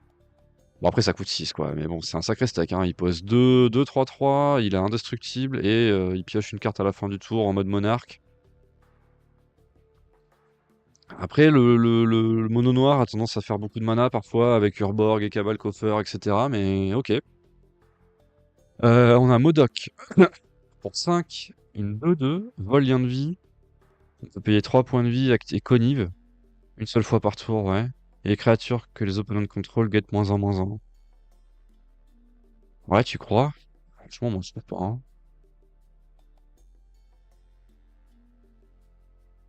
Après, lien de vie, du coup, tu peux auto-payer ton mental organisme, là. Ouais, ouais, je sais pas.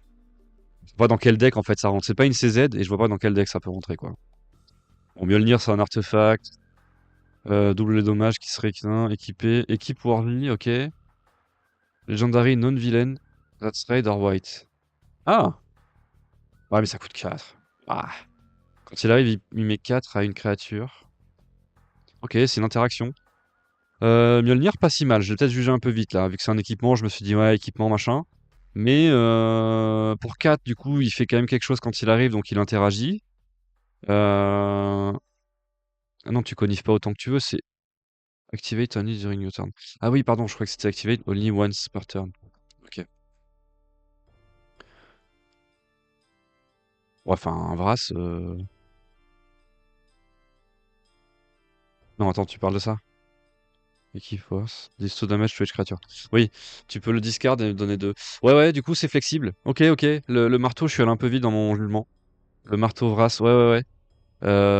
Ça fait des trucs, du coup. Et en plus, il s'équipe pour 1 sur un légendaire non vilain, donc quasi toutes les CZ de Boros, quoi. Qui est rouge ou blanc. Et on double les dégâts qui seraient infligés. Est-ce que c'est une carte de Yoshimaru, peut-être? C'est une carte de Yoshimaru, peut-être. Je crois. Même si elle arrive un peu tard, quand même, hein. On a Thor, God of Thunder, pour 5, une 5-5 vol. Quand il arrive, on exile l'équipement, l'instant ou le sorcery de son graveyard. Non, ou d'une carte de son graveyard. Et jusqu'à la fin du tour prochain, on peut la jouer. Ok. Et quand on joue un sort non-créature, il deal des dommages égal à sa mana value à any target. Pyroclasme en éphémère. Ouais, Pyroclasme, ça coûte 2. Là, ça coûte 3. Et tu le discardes. Mais c'est pas nul, attention.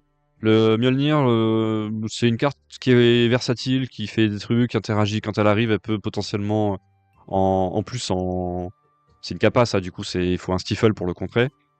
Ça fait 2 damage en quasi incontrable, donc pas dégueu. Or c'est pourri. Et on a Coming of Galactus pour 5, 2 noirs et un vert. Une saga qui détruit un target non-land. Ok, qui fait perdre 2 points de vie sur 2 chapitres, donc 4 en tout, et on fait un Legendary 16-16. Pardon. Avec piétinement, et quand il attaque, on détruit le terrain ciblé. Ouais, ok, c'est pourri. Ça met beaucoup trop de temps à faire quoi que ce soit. On arrive sur le King T'Challa, dont nous parlait l'ami Final Samurai. Euh, qui est donc pour 3, une 3-2, flash. Quand un joueur pioche une carte, quand un joueur pioche sa seconde carte chaque tour, on pioche une carte. Pour 6, on le transforme. Alors déjà, moi, cette phase-là me va très bien dans Aragorn. Aragorn, ça met le monarque en jeu, on trigger monarque, on pioche sa carte. Boum, on a pioché 2 cartes, on en repioche une deuxième. Une troisième, du coup. Donc, King T'Challa. bonne carte. Et la phase B, c'est Flash Double Strike. On lui prévient tous les dégâts qui devaient être infligés, c'est une 3-3. Et quand il deal des combats damage, pioche une carte. Waouh, putain. Ah ouais, King T'Challa, ouais, ouais. Il y a un monde où c'est même une CZ, ça, pour le coup, hein. Alors, il faudrait qu'il puisse poser le monarque pour piocher 2 cartes consistants. Mais dans Aragorn, c'est buff, les gars. Ça, c'est une des genres de cartes qui peut faire un peu revenir le deck, hein. C'est vraiment pas mal, hein. Je crois pas que ça se tape avec Hang. Parce que le fait que Hang soit une interaction, c'est mieux. Par contre, ouais, ça draw potentiellement beaucoup, ça, hein. Parce que même contre l'adversaire qui va piocher 2, hein, contre un Spider-Man qui se gave un peu, ou un truc comme ça, ou un Tassigure pareil qui est dans une value et tout, tu flashes ça, tu le rattrapes très vite, hein, sur un Brainstorm ou un Brain Surge. Ok, ok, pas mal King T'Challa, hein. Double init, double pied. Ouais, la phase B, elle est. Alors après, la phase B, c'est un peu Noël, attention, hein. Il faut le caster soit à 6 directement, soit le transformer à 6. C'est un héros, ce sera bien dans Nick. Ouais, bien sûr. Bah, de toute façon, ça va être bien dans tous les decks qui peuvent le jouer, je pense, hein. Et dans Nick, effectivement, c'est un héros, ouais. On a ensuite Thanos. Thanos, The Mad Titan, qui est pour 3 Mardu, une 4-4, Death Touch Lifelink, et qui a Power Up toutes les couleurs, donc c'est une CZ 5C lui aussi. On peut mettre 2 marqueurs +1/+1 sur Thanos et choisir pair ou impair, et détruire toutes les créatures avec une mana value de pair ou impair. Bah, il snap the finger, quoi. Thanos, le nouveau pack 5C tier 1, j'assume ce que je dis. Bah, en tout cas, c'est un bon body. Il joue Mardu, donc peut-être un build aggro. Ah, je suis pas sûr. Je crois pas que de toute façon je vois aggro 5C soit bien. Peut-être que ouais, c'est peut-être. Mais je crois que du coup que Nick est mieux. Je crois que Nick Fury du coup va être mieux en deck 5C good stuff. Midrange. Ah, je suis pas sûr. Je crois pas. Je crois pas. The Ten Rings pour 8. Your maximum end size is 10. Beginning of the end step, if you have draw. Bon, c'est de la merde, on s'en fout, ça fait rien. Ultron Artificial Malevolence pour 3, une 2-4. Chaque fois un non-token artefact tu contrôles arrive, tu peux payer 2. Et si tu le fais, tu crées une copie. Ok. Si le token n'est pas une créature, ça devient une 2-2. De ces autres types. Ouais. Non, faut jouer jeton. Non, il y a trop de conditions, je trouve. Ça pour poser une 2-2. Ouais, je suis pas d'accord, Webdan. Je pense que c'est pas ouf. Ou alors j'ai mal lu la carte, mais. Ah non, un non-token, justement, pardon. Chaque fois qu'un artefact qu'on contrôle entre, tu peux payer 2. Ultron est dingo. Non, mais doucement, dingo, ça va pas. C'est pas dingo. Déjà, si tu le joues en CZ, ça veut dire que tu joues incolore. Ce qui, déjà, te met des bâtons dans les roues, hein. Ouais, pour Lady. Ok, peut-être. Je suis pas vendu par la carte. Par contre, il y a des versions vraiment stylées. Celle-ci notamment. J'aime bien. Bon, pas en tant que carte Magic, mais pour la collecte et tout, c'est cool. Euh, ok. Eh bien, ma foi, il y a des trucs, hein. Il y a des trucs quand même, hein, dans ces premiers reveals là, dans ce premier lot, pardon, de cartes révélées dans ce premier lot de spoilers. La T'Challa, j'en reviens toujours pas là, pour les cartes, les couleurs que je joue. Il y a des trucs qui arrivent, bah du coup j'ai bien pu comprendre effectivement qu'il y avait une créa bleue là qui avait été spoil. Ah si, il y a une Unco dont on n'a pas parlé parce que je les ai sortis de, de, de, de la liste, mais une Unco bleue. Mais pareil, c'était peut-être un leak du coup. Ouais, j'ai l'impression que c'était un leak. Bon, du coup on n'en parlera pas tant qu'elle est pas spoil. Tant qu'elle n'a pas été revealed, ça ne sert pas à grand chose d'en parler. Oula, attendez, que nous dit Automode? Non, c'est Mikado qui nous dit légendaire artefact. C'est quoi du coup que tu nous as mis des copies là?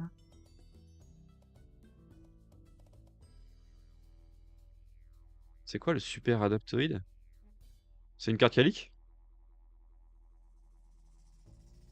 Un robot vilain. Ça coûte 2 incolores. Ok. J'attendrai d'avoir la carte pour en parler. Euh, du coup, les potes, il est temps de passer au second chapitre de ce stream. Le second chapitre de ce stream étant, comme toujours, le petit débrief de la ligue. La ligue de Duel Commander. Alors du coup, c'est qui est la ligue donc de printemps-été cette fois-ci. Où nous étions donc à la 3e soirée de ligue hier soir. Tac tac tac, je me mets les petits écrans qui vont bien sous les yeux. Non ouais, du coup le bilan est plutôt cool hein, là sur cette première partie de spoiler Marvel les gars, je trouve qu'il y a des cartes quand même hein. On a relevé allez 2-3 potentiels CZ facile, peut-être même un peu plus. Et ouais avec Namor, je sais plus. Et quand même quelques cartes de 99 hein. Quand même quelques cartes jouables potentielles hein. C'est pas tous les sets comme ça hein. Donc je crois qu'il y a un peu de matos quand même dans ce set-là. Et on n'a pas du tout regardé les commandeurs non plus. Parce que sachez qu'il y a en tout 4 commandeurs, je crois. 4 ou 5, je sais plus. Très con. C'est pas Spider-Man. Bah, méfie-toi, il y a eu des cartes de Spider-Man qui ont été jouées. Hein. 5. Il y a 5 précons. Hein. Ouais, c'est ça. Donc tu vois, dans les 5 précons, pareil, on a peut-être encore des cartes à aller chercher. Hein. Des broadside bombardier-like. C'est pas du tout impossible. Hein. Du coup, comme je disais, regardons un peu cette ligue de printemps-été Artefacts 2026. Là, je suis du mauvais côté. Non, je suis du bon côté. Let's go. Let's go, let's go. Et nous avons du coup au classement général Monsieur Babo qui chute, qui trébuche hier soir, seulement 4 points, Webdown. Ça y est, la série est terminée. Et à l'inverse, du coup, c'est Ellie. Ellie qui met une première série là, de 2 x 9 qui lui permet de prendre la tête directement, qui est déjà un peu décroché du reste du classement. Hein. Très très fort. Et du coup ensuite, on bagarre un peu dans les places en dessous. Alors là, j'ai mis les 2 places en jaune parce qu'il y a 2 tapis à gagner, du coup, cette fois-ci. Le tapis printemps et le tapis été. Voilà, des belles petites stats pour notre ami Ellie, 89% de win rate. On peut aussi souligner quand même l'ami Atarxes, je sais pas si t'es toujours là Atarxes, mais qui poste quand même avec un soir de retard, un soir un 6, un soir un 9, qui lui fait quand même un petit 83% de win rate. Joli, joli, joli. Propre. Et du coup, au niveau des match-up, on va regarder un petit peu en détail. Mais pour nos amis qui ont fait 9 points, puisque du coup, hier soir, donc, je suis allé trop vite. Ellie et Atarxes ont fait pitié, Amalia, Ellie. Quoi, Amalia, Ellie? Il y a eu une game filmée Amalia, Ellie? C'est ça que tu réclames, Webdown? On va aller voir, hein, peut-être, pourquoi pas. Donc ouais, Ellie et Raph qui ont fait tous les deux 9 points hier soir, 3-0, clean, GG. On va regarder un peu ce qu'ils ont tag. Raph qui tag Alexis qui jouait le Wandering Minstrel. C'est un deck qui joue un peu comme Goblin Charbelcher, mais enfin, qui joue vraiment Goblin Charbelcher. Non, le match-up de l'enfer pour Lady.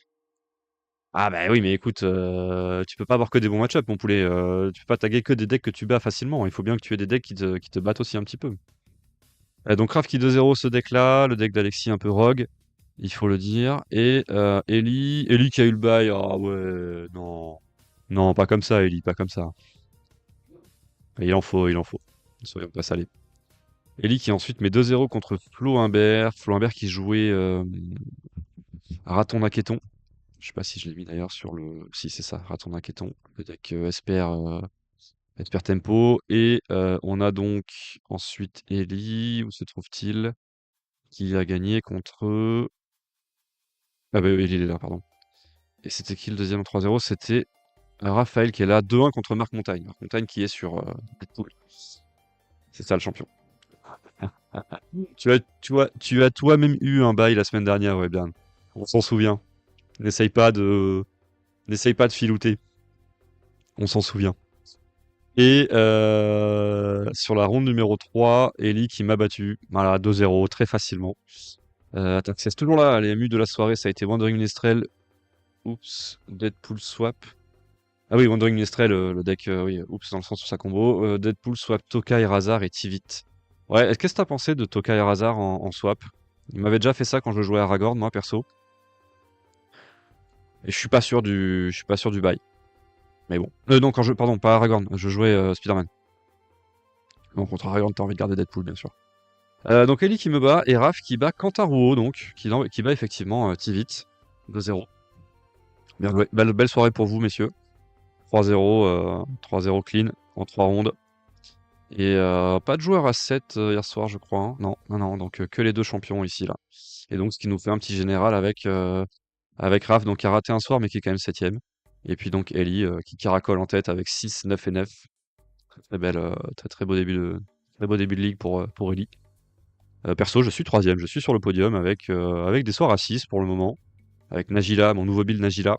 Justement, du coup, la transition est toute trouvée, les amis. Puisque je voulais vous faire une petite update aussi sur ce que Nagila est devenu, ou en tout cas, je l'ai dit, Webdown, t'écoutes rien. De lignes en jaune parce qu'il y a 2 tapis à gagner. Il y en a un pour le premier et un pour le deuxième. Il y a le tapis printemps et le tapis été. Voilà, le gagnant choisira lequel des deux il veut et le deuxième prendra l'autre. C'est pénible pour HK mais largement jouable. Le problème c'est Deadpool devient une surprise après. Eh oui. C'est presque pire d'avoir Deadpool dans le deck, je trouve, un peu comme un Slimefoot, que d'avoir Deadpool en CZ et de savoir à peu près quand est-ce qu'il va arriver. Je suis assez d'accord avec ça. Je suis même complètement d'accord. Et du coup, ouais, donc voilà pour le débrief un petit peu de cette ligue. On va aller se regarder une petite game filmée du coup qui a eu lieu hier soir. On va pas regarder celle que moi j'ai fait contre Lee parce qu'honnêtement, franchement, il n'y a pas grand chose à voir. Je pense que la ronde d'avant était un peu plus intéressante, donc la ronde 2. On va voir ce que c'était le match, mais je pense que c'est ça qu'on va se regarder. Et juste avant, donc je disais, ouais, je vais juste vous faire une petite update sur le deck Nagila que je continue de poncer un petit peu. Alors, bon, c'est un bien grand mot, mais j'essaye un petit peu de trouver une formule qui le rende un peu stylé, un peu jouable. Ça gagne des games hein, quand même. Hein. Je gagne encore 2 games hier soir contre des trucs qui jouent, hein, contre Tifa, donc c'est un vrai deck Tifa, et contre Nicole Bolas, bon, qui est un peu plus rogue, avec une compo un peu plus rogue, mais qui joue quand même des cartes good stuff et tout. Et je le perds contre Slimefoot, par contre, de manière très unilatérale. Et c'est pas la première fois, hein. Vraiment, j'ai tendance à perdre le match-up vraiment souvent. Mais bon, ouais, on voit ce qu'on peut faire avec le temps. Euh, donc oui, je vous mets vite fait donc ma liste que j'ai fait évoluer donc depuis, parce que hier j'ai fait des matchs aussi avant la ligue, contre Mika notamment, j'ai fait aussi des matchs contre Mika et contre Flo. Non, Flo? Je sais plus. Si, j'ai joué. Non, j'ai pas joué contre Flo. J'ai joué contre qui? Bref, j'ai fait des matchs avant. Et ça m'a permis de me dire qu'il fallait que je revoie un petit peu certains trucs. Et notamment la curve, la mana curve. Donc je l'ai vraiment baissé. Alors déjà, c'est plus Mardu, c'est Naya. C'est plus Mardu bagarre, c'est Naya bagarre. En fait, j'ai pris la décision d'enlever le noir et de garder le vert. Parce que Bumry et Minskebu, je peux pas vraiment m'en passer. Et splasher vert que pour ça, c'est un peu chiant quand même. Donc j'ai quasiment vraiment enlevé tout ce qui était noir. J'ai plus le good stuff noir, j'ai plus comment il s'appelle, Orkish Bowmaster, j'ai plus Emperor of Bones, et j'ai plus la Lopo Agent. Le deck d'Antoine, c'était Emery. Emery, il a gagné une game hier soir. Je pense que c'est un rodage encore un peu pour Emery. Peut-être qu'il a pas bien tagué aussi, je sais pas. Antoine, il a une victoire, ouais. Emery, qu'on aurait pu aussi build, mais bon, je suis parti sur Nagila. Tac, tac, tac. Donc ouais, je disais, ouais, j'ai fait le choix de vraiment prioriser, donc enlever le noir, tant pis, pas Mardu. Ça a été un choix un peu compliqué en vrai, parce que il y a vraiment des bons arguments quand même pour Mardu. Mais le vert me paraît vraiment intéressant, quoi. Le vert me paraît vraiment fort. En fait, en vert, je peux pas vraiment faire autrement que de jouer, ouais, les 2 Planewalkers. Et puis il y a des bonnes bêtes, quoi. Samut, c'est vraiment une super carte, je trouve. Bon, Nishoba, ça fait quand même du boulot. Il y a Pelt Collector qui est pas trop nul. Nakatel, c'est pas mal. Le Popatch aussi, ça fait des trucs. Et le Kudzil aussi, c'est fort, je trouve. En vert, du coup, ça me permet aussi de jouer le Abrupt Decay. Alors ça, je jouerai quand même, mais le War des Tutors. Je vais peut-être faire un build avec, à la place du vert, du noir, et on comparera. Et vous me direz un peu ce que vous en pensez des deux. Sachant que le rouge-blanc bougera pas trop, je pense. La partie rouge-blanche bougera pas trop.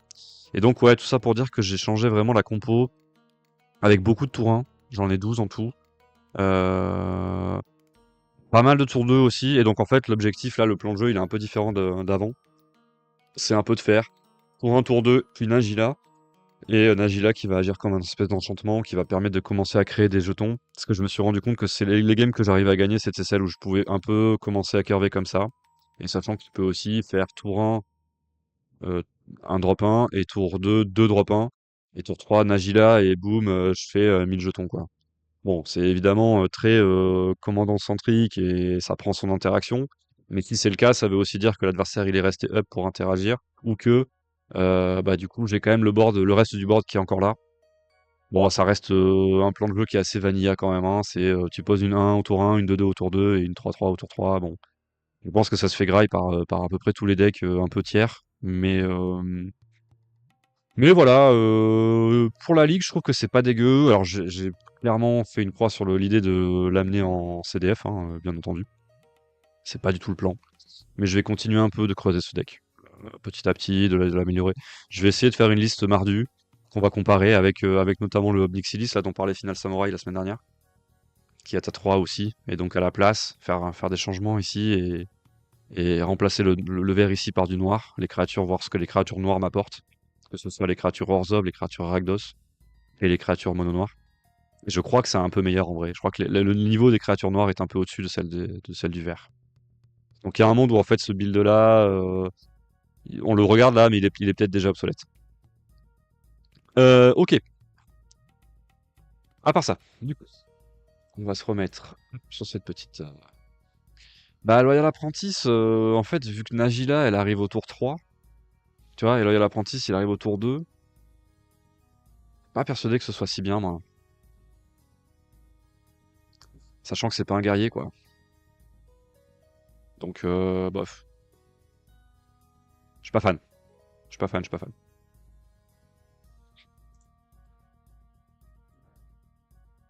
À moins que ce soit un guerrier. Non, c'est pas un guerrier. Attends, je vérifie parce que du coup, je t'ai peut-être dit une bêtise.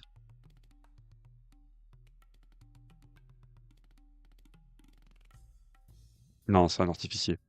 Ouais, je suis pas fan parce que déjà que le deck il est assez commandant centrique. Si en plus de ça, je rajoute, tu vois, une carte qui est elle-même, ouais, ça me paraît casse-gueule. Où est-ce que je peux aller pour accéder au replay? Alors attendez, quittez pas. Je me mets les, je me mets les, ah c'est bon. Les replays de hier soir sous les yeux et on va se choisir la game qu'on regarde.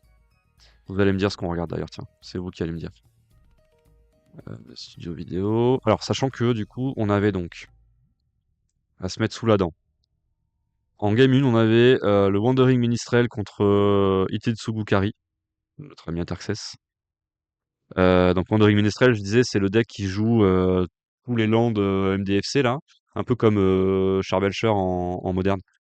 Et qui gagne justement bah, avec Charbelcher. C'est un peu flou, la caméra. J'espère que ça se met au point. Ah ouais, non, c'est un peu chiant. Ah, zut. Game 2, on a en match-up. Ah ouais, c'est flou, flûte. On a Cloud contre Slimefoot. Un peu plus tradit, on va dire. Et le 3, c'est Slimefoot contre Nagila. Non, si, il y a un guerrier, c'est Ares God of War. C'est un guerrier Rakdos pour le coup. Ouais, c'est ça, le game 3, c'est Nagila. Red Return sur l'Outlet Giant. Yes. Ok.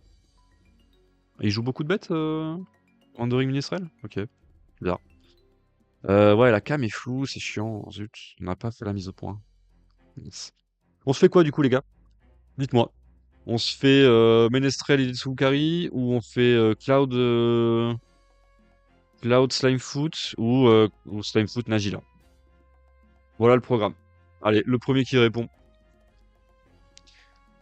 Je sais pas faire de sondage sur, sur Twitch, donc je peux pas vous faire un sondage. Je sais que ça se fait, mais mes compétences de streamer sont pas assez grandes. Nagila nous dit Webdown. Ah, tu veux me voir perdre, c'est ça, hein. Tu veux pouvoir me faire rouler dessus. Bon. Eh bien, allez, j'avais dit le premier d'Ira, donc on ira. Du coup, tu as gagné.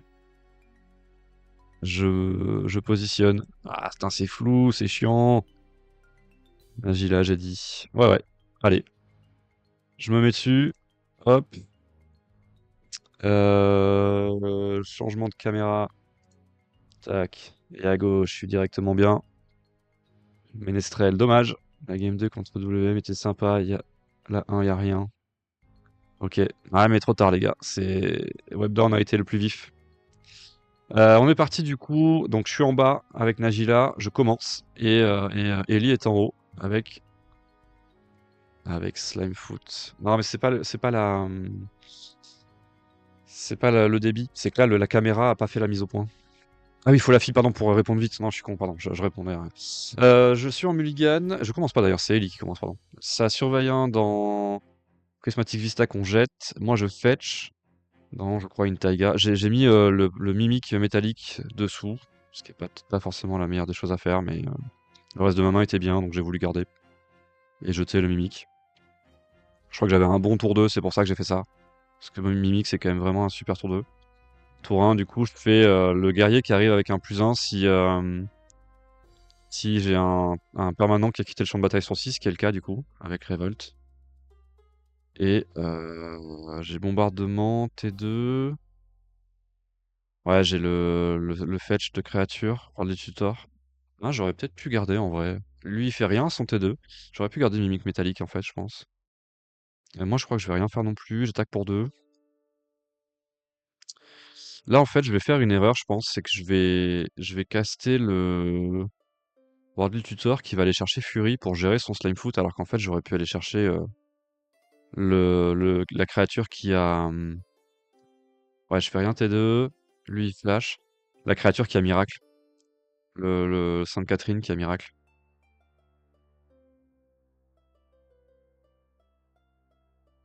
Alors, je recycle une montagne en réponse. Je prends Badland. Il me ping, il fait son jeton.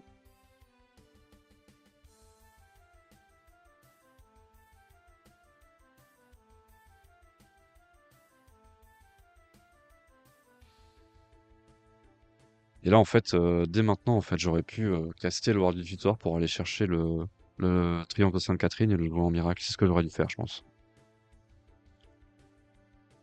Comme ça, je posais un steak, en fait. À la fin de ce tour-ci, là. Et en fait, là, vu qu'il fait Slimefoot, je vais me laisser un peu distraire. Et je vais prendre Fury à la place. Et je vais bien faire World Tutor, mais je vais prendre Fury. Et je sais plus ce que je vais discard, enfin, ce que je vais exiler. Mais ouais, c'était pas très bien, je crois. Je vais exiler Abraid, je crois. Mais en fait, c'était pas très bien de faire ça. Ça me coûte 2 cartes, lui c'est sa CZ. Si j'avais fait Triomphe de Sainte-Catherine, du coup j'avais un stack, il pouvait pas vraiment m'attaquer dedans. Ouais, je prends Fury sur le World Tutor, mais pas un bon play. Salut Dust, à bientôt. À bientôt à la boutique.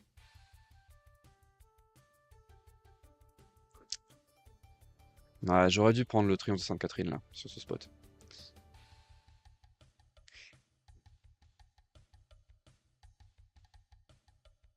Je me suis laissé distraire par Slimefoot. J'ai voulu absolument le gérer dès le début, mais...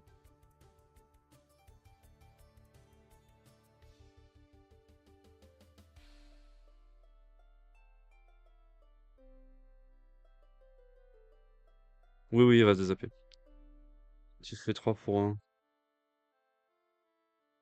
Tu vas dire 3 parce que tu comptes le Tutor dedans? C'est vrai. Ah non, tu veux dire que j'aurais dû ping toutes ces bêtes et laisser Slimefoot?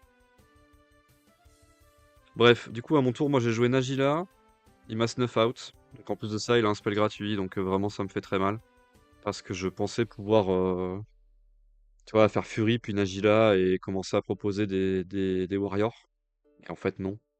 Il me snuff out, donc ça fait trop mal. Là, je suis derrière, mais genre de l'espace. J'ai plus que bombardement gobelin en main et donc un board minuscule et Abraid.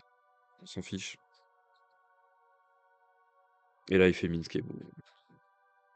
Le top 4 est terrible. Ouais, il a pas bégayé, quoi. Il a fait une sortie hyper clean, hein. Drop 1, il fait juste surveille. Après, il fait Orkish, Slimefoot, Minscape. Ouais, tu comptes le tuto. Bah ouais, ouais, non, mais c'est pour ça que c'était pas bien en fait de faire Fury. J'aurais dû Triomphe de Sainte-Catherine en fait. J'aurais dû prendre Triomphe de Sainte-Catherine pour faire un miracle, poser une 5-5 lien de vie, l'obliger à bouger. Du coup, il aurait sûrement mis le snuff out dessus. Et j'avais ma Nagila pour le tour 3, tu vois. Enfin, du coup, non, c'était ça mon tour 3. Mais au tour 4, du coup, je faisais Nagila. Bon, là, tu me diras, il avait mis Skebo. En fait, le fait qu'il ait snuff out, le fait qu'il ait interaction gratuite me met dedans, en fait. Moi, j'ai pas, et du coup, bah, c'est trop dur, quoi. C'est trop trop dur. D'ailleurs, peut-être que je devrais rentrer snuff out. Je devrais peut-être le jouer, même si je joue que de noir, mais dans la version mardu, du coup. Je peux aller jouer un marais, et ouais, peut-être. Peut-être que je devrais. Là, je vérifie sur quoi il peut target le moins X. Pas le plus je le sais, mais bon, là c'est déjà terminé, hein. Et là j'ai Ajani, en fait j'ai Ajani et bombardement en main, et j'aimerais bien avoir le quatrième langue pour pouvoir faire directement Ajani bombardement, parce que sinon il peut me tuer avec justement avec le moins X de Minskebu, c'est-à-dire que si je pose Ajani tout seul comme ça sans rien, il peut juste moins X de Minskebu sur mon Ajani, et du coup je perds Ajani, donc c'est la merde. Là, je vais upgrade son jeton pour attaquer dans son Minskebu, pour qu'il me donne leur quiche, ou alors qu'il accepte de faire baisser Minskebu en... Non, du coup, il bloque pas, il fait baisser Minskebu. Là, faut que je trouve un terrain pour pouvoir faire Ajani, puis bombardement, pour renvoyer directement le chat dans quelque chose et retourner Ajani, mais bon, c'est pas ce qui va se passer. Il fait Empereur of Bones, il exile ma furie, et je vais même pas revoir le tour prochain. Voilà, il m'attaque avec 7 du jeton et, euh, et Fury, plus le point, et voilà, j'avais le terrain. Je pouvais espérer un petit comeback en faisant ça, en faisant... mais bon, après Rough Bones, quoi. Mais en faisant Ajani, bombardement gobelin, je ping un truc, je transforme Ajani, je refais un 0, tu vois, je pouvais peut-être... tu vois, Jérémy Skebou comme ça, je pouvais peut-être un peu voilà, proposer quelque chose, même si derrière, avec son bout qui était 4-4 piétinement, il allait gérer mon Ajani, mais bon, il se passait un peu quelque chose, il était à 10 points de vie, voilà, je sais pas. Mais ouais, il a eu des meilleures cartes que moi, hein. Il a pioché que des meilleures cartes, hein. Mais du coup, peut-être que le snuff out, ça me fait considérer la chose, peut-être. Peut-être que je devrais le rentrer dans la version Mardu et proposer un Mardu bagarre plutôt que Naya. Naya, en fait, c'est vraiment il y a vraiment des cartes avec du vert que j'ai pas envie d'ignorer, quoi. Mais je suis en train de me dire que ça vaut peut-être le coup de le passer en Mardu. Parce que Mardu, il y a quand même aussi des bonnes cartes. Je vous dis, je vais faire une liste et on en discutera la semaine pro. Quand on aura fait la review des cartes, du total des cartes de Marvel. Alors celle-là, je la commence, je la garde pas parce que j'ai qu'un seul Londres. Et je peux même pas caster Guide of Soul. Donc j'avais Guide of Soul dans la main. Et il a deux, je crois que je fais une sortie qui est correcte, hein, mais c'est juste qu'encore une fois, il va m'écraser, quoi. Il a des meilleures cartes, en fait, c'est terrible. Il joue juste des meilleures cartes, un peu le même plan que moi, mais en mieux, quoi.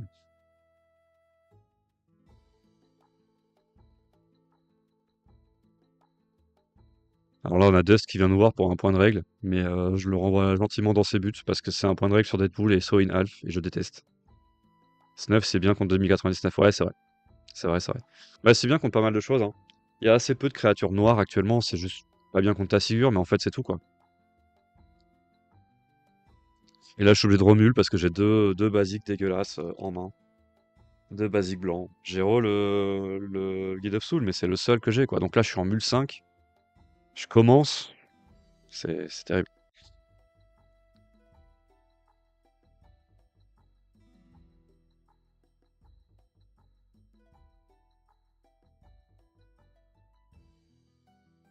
Lightning Helix que je vais retirer, bien sûr. Oppo Agent. Et là, Elia. Et j'ai pas de mana rouge. Je suis obligé de la garder, hein. Je suis en mule 5.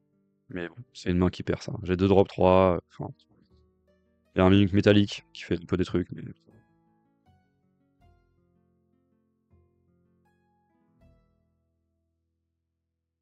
il fetch Utopia Sprawl.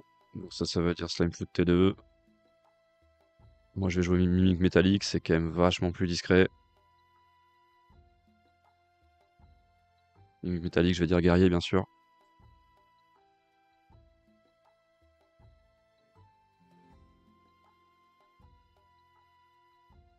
Je vais raconter un peu ce que ça fait parce que c'est pas très courant comme carte. C'est une 2-1, quand elle arrive, c'est un change-forme. Quand elle arrive, on choisit un type de créature. Elle est du type créature qu'on a choisi, et les créatures du type choisi arrivent avec un marqueur +1/+1 sur le champ de bataille. Donc avec guerrier, dans un Gila, c'est plutôt fort. Et là, en fait, il me fait bébé top.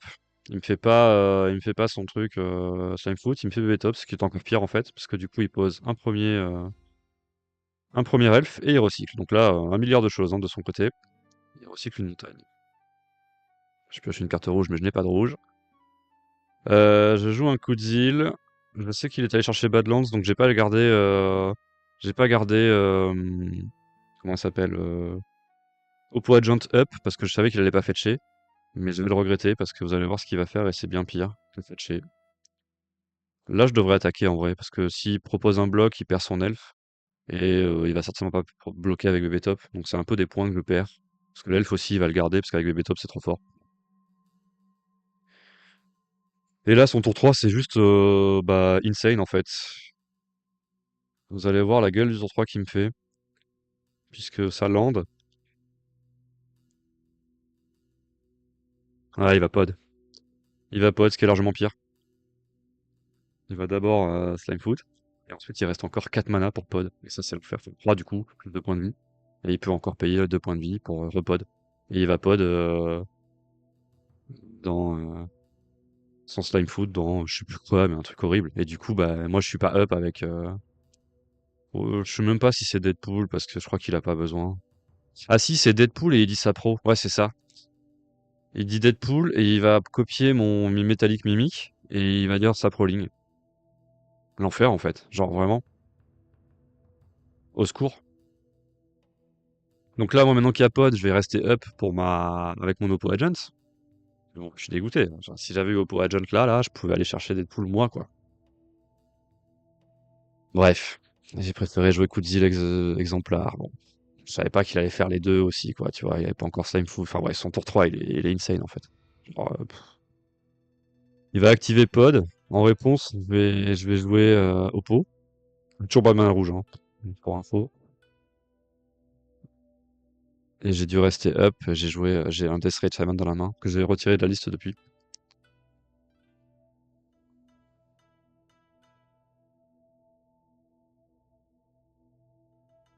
Qui m'attaque avec Deadpool, je crois que je bloque. Parce que je lui ai donné le métallique mimique, je crois. Au moins, il me fait pas perdre des points. Je bloque que avec mimique parce que si je double bloc, en fait, il va me tuer que le coup de zil. Et du coup, en réponse à l'activation de Bursting Poet sur Deadpool, bah, je vais jouer Oppo Agent, mais en fait, il a en plus une interaction à Oppo Agent. Donc en fait, il a tout qui va bien dans cette game, quoi. Genre, je le concede hein, juste après ça, hein, c'est clairement fini. Il m'a roulé dessus dans les règles. Voilà, la prude decay, et du coup, il résout son double lol. Ouais, ouais, t'as raison, Webdance, y a pas photo, quoi. C'est toi qui as choisi le match-up, hein. C'était pas, je pense, le plus intéressant. Après, tu le savais pas, voilà. Et c'est Defiler, et la voie est libre. J'ai plus rien. Que mes yeux pour pleurer, il y a un Defiler, je peux rien faire, et il me endurance. Ouais, ça suffit pas. Il a encore le mana pour faire endurance. Le bon moment passé. Ouais, ouais, non, mais là, c'est abusé, les gars. Rendez-vous compte, son tour 3 et le tour 4, regardez ça. C'est pas un match-up, c'est un massacre. Mais de ouf. Alors, pour autant, regardez. On va aller voir. On a décidé d'en faire une 3, une game 3. Euh,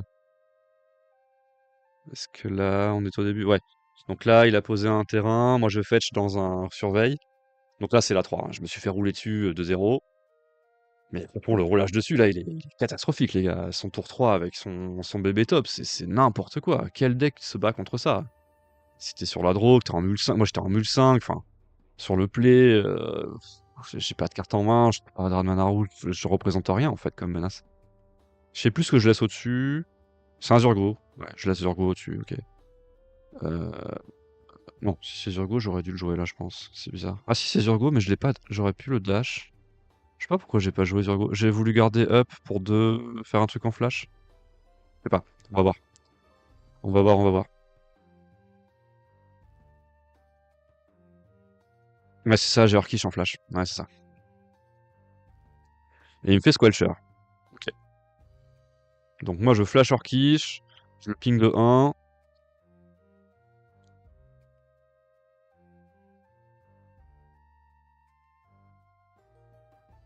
Je draw Ajani, ce qui est un peu chiant parce que j'aurais pu plutôt Orcish le chat. Je vais ping de 2. Je vais jouer Ajani et Zurgo, je crois. Donc là, je fais un petit board un peu cool quand même. Et Zurgo.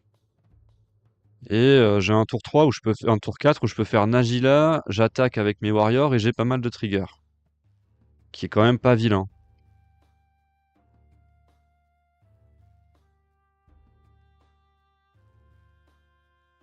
De son côté, il fait un elfe. Et la Vrasse. Non, bah dans son deck, il joue pas de Vrasse, mais justement, c'est pour ça aussi que j'ai un commit aussi fort, hein. À part, il peut faire une Furie qui peut être un peu juteuse quand même. Mais bon. Je vais perdre 2, je vais caster, je crois, Domri, parce que j'ai Domri en main. Et en vrai, franchement, Domri, ça présente des trucs. Ça présente quand même des vrais bons trucs. Et j'ai un Swift surtout. J'ai un Swift en configuration qui va me permettre de rester up avec une interaction qui est vraiment forte pour le coup.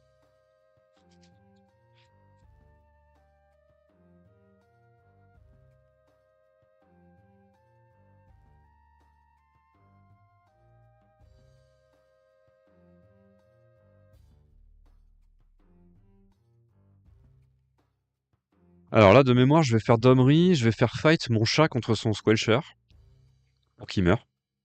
Et pour trigger Ajani du coup. Mais évidemment, il a une réponse à Ajani, au trigger d'Ajani. Insupportable. Je paye le ward évidemment.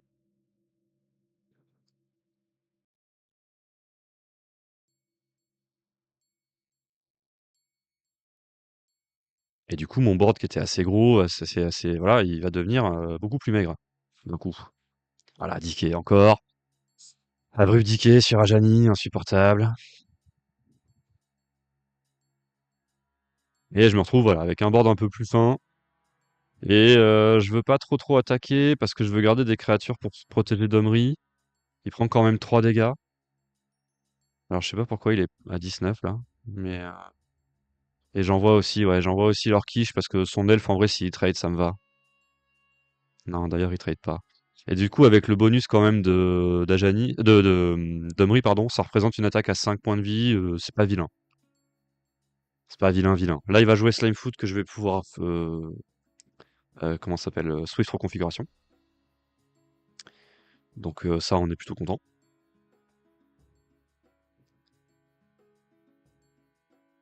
Sacro, Dryad Arbor et Charmy, Elfe de la Charmy. Donc lui aussi pose un board qui est de suite plus gros que le mien. Je fais Swift fin de tour. Ok, ça draw Mental Misstep juste après qu'il ait joué ses tours 1. La haine. Et là, je vais partir sur Nagila, il me semble. Je fais un mana, Nagila. Et ensuite, ouais, j'ai pas assez de mana pour faire le moissonneur. Là, le problème, c'est que j'ai qu'un seul warrior qui peut attaquer. C'est un peu maigre aussi. Je crois que je renvoie encore leur quiche au feu. Mais je sais plus quelle est ma phase d'attaque là, mais voilà, dans le truc où j'étais quand même vachement bien, il a quand même réussi à réduire vachement mon potentiel d'attaque. J'attaque même pas avec Orcish finalement. J'aurais dû, je crois. Même s'il me trade avec son Sapro, je pense, mais je pense que je le prends ce trade là. En vrai, il a pas de trigger sur Orcish, il va pas draw de cartes, hein, donc mon Orcish il va me servir à rien là, c'est une 1-1 juste. Limite, il est mis au cimetière parce que je peux le réanimer avec des trucs random. Donc il me donne un Sapro sur le jeton. Et il prend 3 de Zurgo. Ah, il a pris que 2 d'ailleurs. Petite phase d'oubli. Du bonus.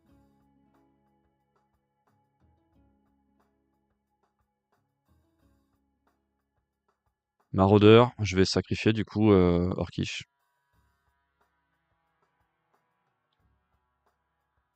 Il crew en réponse. Et je crois qu'il le sac aussi, ouais, c'est ça. Donc là, il a crew 2 sur 5. Il va continuer de crew. Je crois qu'il attaque Domri, il me semble, de mémoire.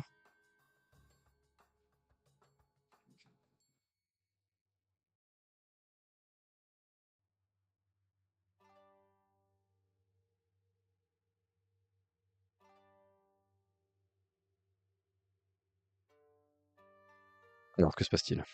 Que se passe-t-il dans la tête de Ellie? Non, finalement ça accroît pas. On va jouer endurance. Et du coup, il va trigger son endurance sur moi. Et il va piloter Slimefoot, attaquer Slimefoot avec sur Domri. Moi, du coup, je vais bloc avec mon jeton. Et là, je suis un peu à poil, mine de rien. Je me retrouve face à un énorme board. Et lui, enfin, et moi, j'ai rien. Mais je pioche un bombardement gobelin, ce qui est quand même vachement bien.